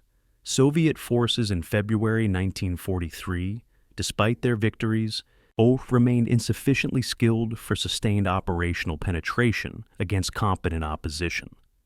Soviet logistical systems struggled to support advances of the distances achieved even before German counterattack. Soviet command and control, while improving, remained inferior to German systems. A scenario where German forces did not counterattack might have resulted in Soviet forces overextending to point of collapse, creating different opportunities for German counterstrokes. This counterfactual analysis suggests Kharkov was not the only possible German response, and that alternative strategies might have achieved similar results with fewer losses. Long-term consequences of Kharkov include shift in German military authority toward Hitler's direct control. After Kharkov, Hitler becomes increasingly convinced that his intuition and willpower matter more than professional military judgment. Manstein's success, ironically, contributes to Hitler's confidence in his own strategic vision. When Manstein later recommends strategic withdrawals and elastic defense to preserve forces, Hitler rejects these recommendations, citing Kharkov as proof that offensive spirit and holding ground produce victory. This misreading of Kharkov's lessons, that tactical success reflected unique circumstances rather than replicable strategy, contributes to subsequent German disasters, including Kursk in summer 1943. Manstein's influence within German command structure diminishes after Kharkov, despite his tactical success, as Hitler increasingly imposes his own operational preferences over professional military advice. A geographic legacy of Kharkov is temporary. Cities captured during Manstein's counteroffensive, Kharkov, Belgorod, and surrounding territory, returned to Soviet control by August 1943 during Soviet summer offensive. The front line stabilizes further west, roughly where it was before German February offensive. 2 years of fighting, hundreds of thousands of casualties, vast expenditures of materiel, all for territorial changes that prove temporary. This pattern of advance and retreat, capture and recapture, characterizes Eastern Front operations through mid-1943. Only after Soviet industrial advantages fully mobilized do operations become sustained, Soviet advances culminating in German retreat to pre-war borders and beyond. Kharkov represents final moment when German forces can achieve significant tactical victories in southern Russia. Subsequent operations will be increasingly desperate defensive battles where German tactical skill can delay but not prevent Soviet advance. May 1943, 60 days after Kharkov's capture, the Kursk salient has formed on the Eastern Front's central sector, a bulge in Soviet lines approximately 200 kilometers wide and 100 kilometers deep. German High Command studies this salient with mounting interest, seeing opportunity for another encirclement operation that could destroy significant Soviet forces. Operation Citadel, as the planned offensive is designated, will commit forces including SS divisions that fought at Kharkov. These units, rebuilt after Kharkov operations, are again being prepared for offensive operations expected to achieve breakthrough, similar to February's success. But circumstances have changed. Soviet forces have used the intervening months to fortify Kursk salient with multiple defensive belts, anti-tank ditches, minefields, and artillery positions. Soviet intelligence knows German attack is coming. Partisan networks and signals intelligence have revealed German intentions. The surprise that enabled Kharkov's success will not be replicated at Kursk. German forces will attack prepared defenses with forces Soviet command has specifically positioned to receive the assault. Manstein's reflections on Kharkov, recorded in 1945 as Germany collapses, reveal his understanding of the operation's limitations. In his final report before dismissal from command in March 1944, Manstein argues that Germany's only viable strategy by 1943 was strategic defense, abandoning indefensible positions, trading space for time, conducting mobile defense that attrited Soviet forces while preserving German combat power. Offensive operations like Kharkov, while tactically successful, were strategically counterproductive because they consumed resources needed for sustained defense. Hitler's rejection of this defensive strategy in favor of continued offensives, Kursk in summer 1943, subsequent attempts to hold untenable positions throughout 1944, guaranteed German defeat on timelines that could have been extended through more rational strategy. Manstein's post-war writing suggests bitter awareness that his greatest tactical success may have contributed to strategic failure by encouraging Hitler's worst strategic instincts. Soviet commanders, reflecting on Kharkov in post-war years, emphasize lessons learned rather than dwelling on defeat. Vasilevsky's memoirs discuss how intelligence failures at Kharkov led to improved intelligence integration and more skeptical assessment of optimistic reports. Operational errors, overextension, inadequate reserves, poor coordination were analyzed and incorporated into revised doctrine. The Soviet military's capacity for institutional learning, for analyzing failures and implementing improvements, proved crucial to ultimate victory. German forces never regained operational initiative after summer 1943. Then, when German forces launched Operation Citadel at Kursk in July, Soviet defenders were prepared, repelled the assault, and immediately launched counteroffensive that began sustained Soviet advance, continuing to war's end. Kharkov represented final German tactical success before strategic initiative passed permanently to Soviet forces. Historical perspective from 1960s through 80s, As Western and Soviet historians re-examined the campaign with access to archives and veteran testimonies, generated debate about Manstein's achievement.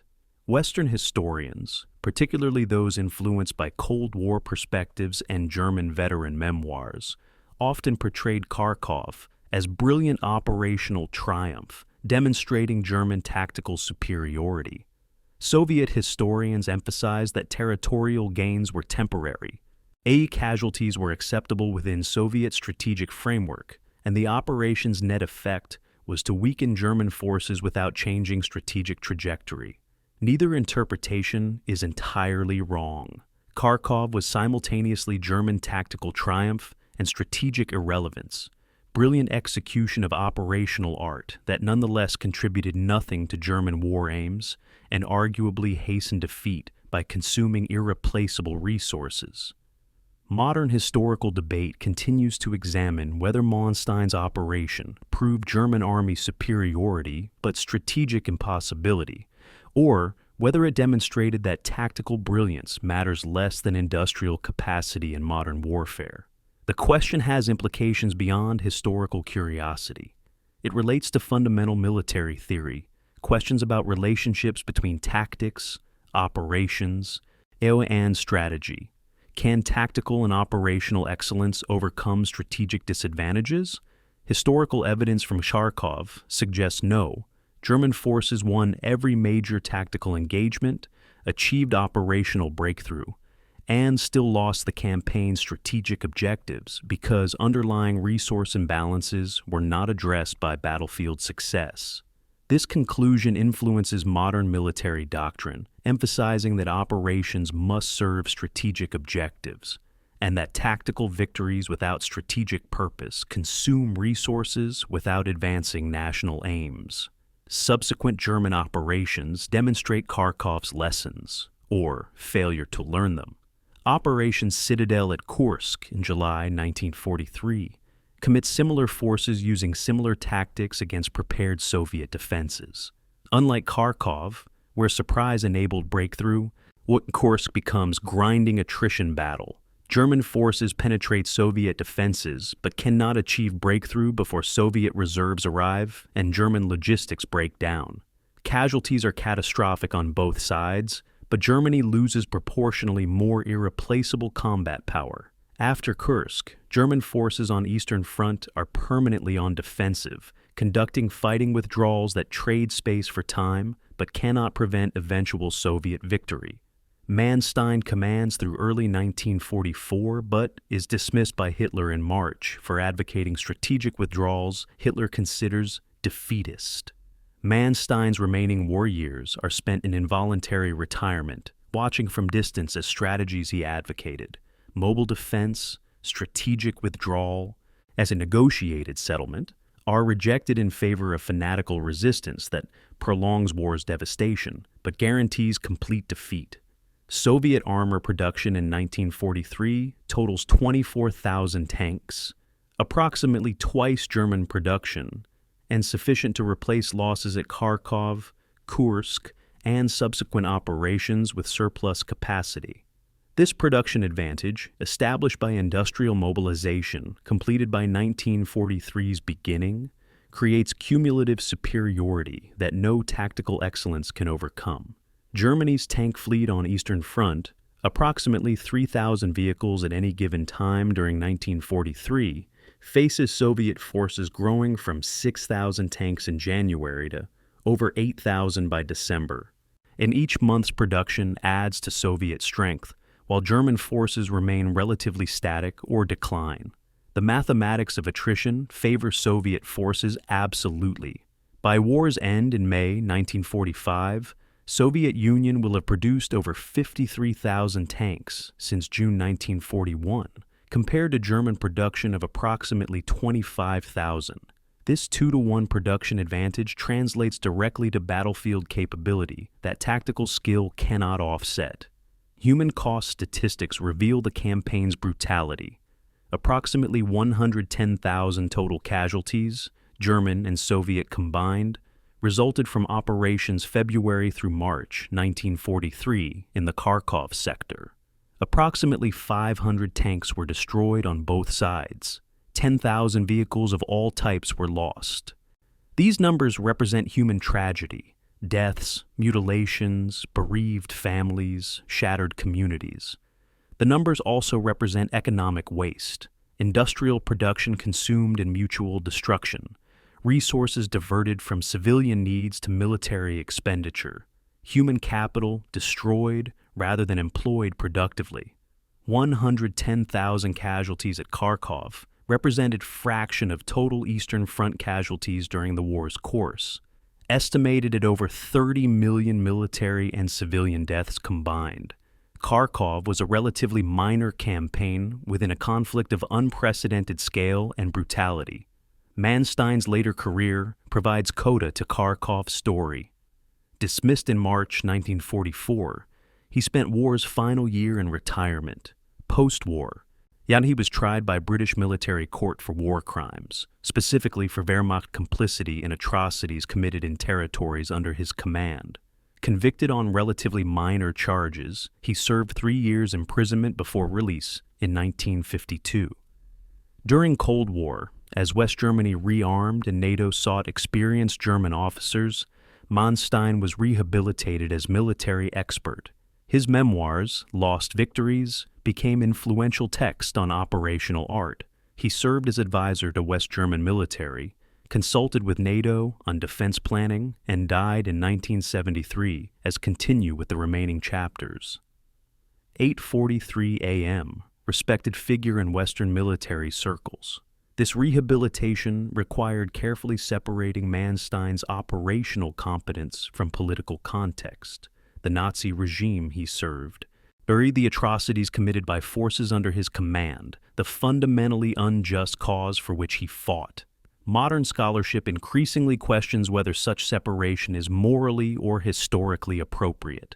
Soviet assessment of Kharkov, as incorporated into military doctrine and historical narrative, emphasized resilience rather than defeat.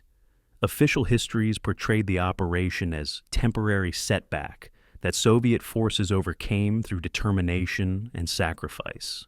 The reality was more complex. Significant Soviet operational failures, German tactical superiority, but also Soviet capacity to absorb defeats and continue operations that ultimately proved decisive. Modern Russian military theory still studies Kharkov as example of how operational defeats can occur within ultimately victorious campaigns. Yes, and how tactical losses are acceptable if strategic trajectory remains favorable. This perspective, though shaped by nationalist and political considerations, contains valid military theoretical insights about relationships between tactical, operational, and strategic levels of warfare. Geographic legacy of Kharkov remained contested through the war's duration. Kharkov changed hands 4 times during the war, initially captured by Germans in October 1941, liberated by Soviets in February 1943, recaptured by Germans in March 1943, and finally liberated by Soviets in August 1943. The city's civilian population experienced successive occupations, each bringing its own horrors: German atrocities under occupation, Soviet repression-hunting collaborators, destruction from repeated combat. Post-war, Kharkov became major Soviet industrial city, rebuilt through massive investment, its wartime devastation gradually erased by reconstruction. Modern Kharkiv, as the city is now spelled in independent Ukraine, remains Ukraine's second largest city and important industrial center. The battles that raged across its streets in 1943 are commemorated in museums and memorials, part of Ukrainian and Russian historical narratives about the war's costs and meanings. The fundamental question Kharkov poses for military history is whether Manstein's counteroffensive represented rational military response to operational crisis or wasteful expenditure of resources on operation that could not achieve strategic objectives. Arguments exist for both interpretations. Rationally, the operation prevented Soviet penetration to the Dnieper, preserved German forces in southern Russia, and delayed German defeat. Wastefully, it consumed irreplaceable combat power, achieving temporary gains, encouraged Hitler's worst strategic instincts, and diverted resources from defense of other theaters. Resolution of this debate likely depends on whether one evaluates the operation by purely military criteria, where it succeeded tactically, or by broader strategic criteria, examining whether tactical success served German national interests. By 1943, arguably, no military operation could serve German interests because strategic situation was hopeless.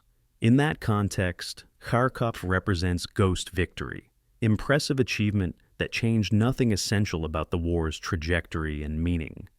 The operation demonstrated Wehrmacht's continuing tactical competence and Manstein's operational brilliance. But these qualities proved insufficient against opponents with superior resources, industrial capacity, and ultimately, strategic purpose. Kharkov was the last moment German forces could convince themselves that skill might overcome material disadvantage. After Kursk in summer 1943, even that illusion became unsustainable. The ghost victory faded, leaving only grim reality of inevitable defeat extended through 2 more years of increasingly futile resistance.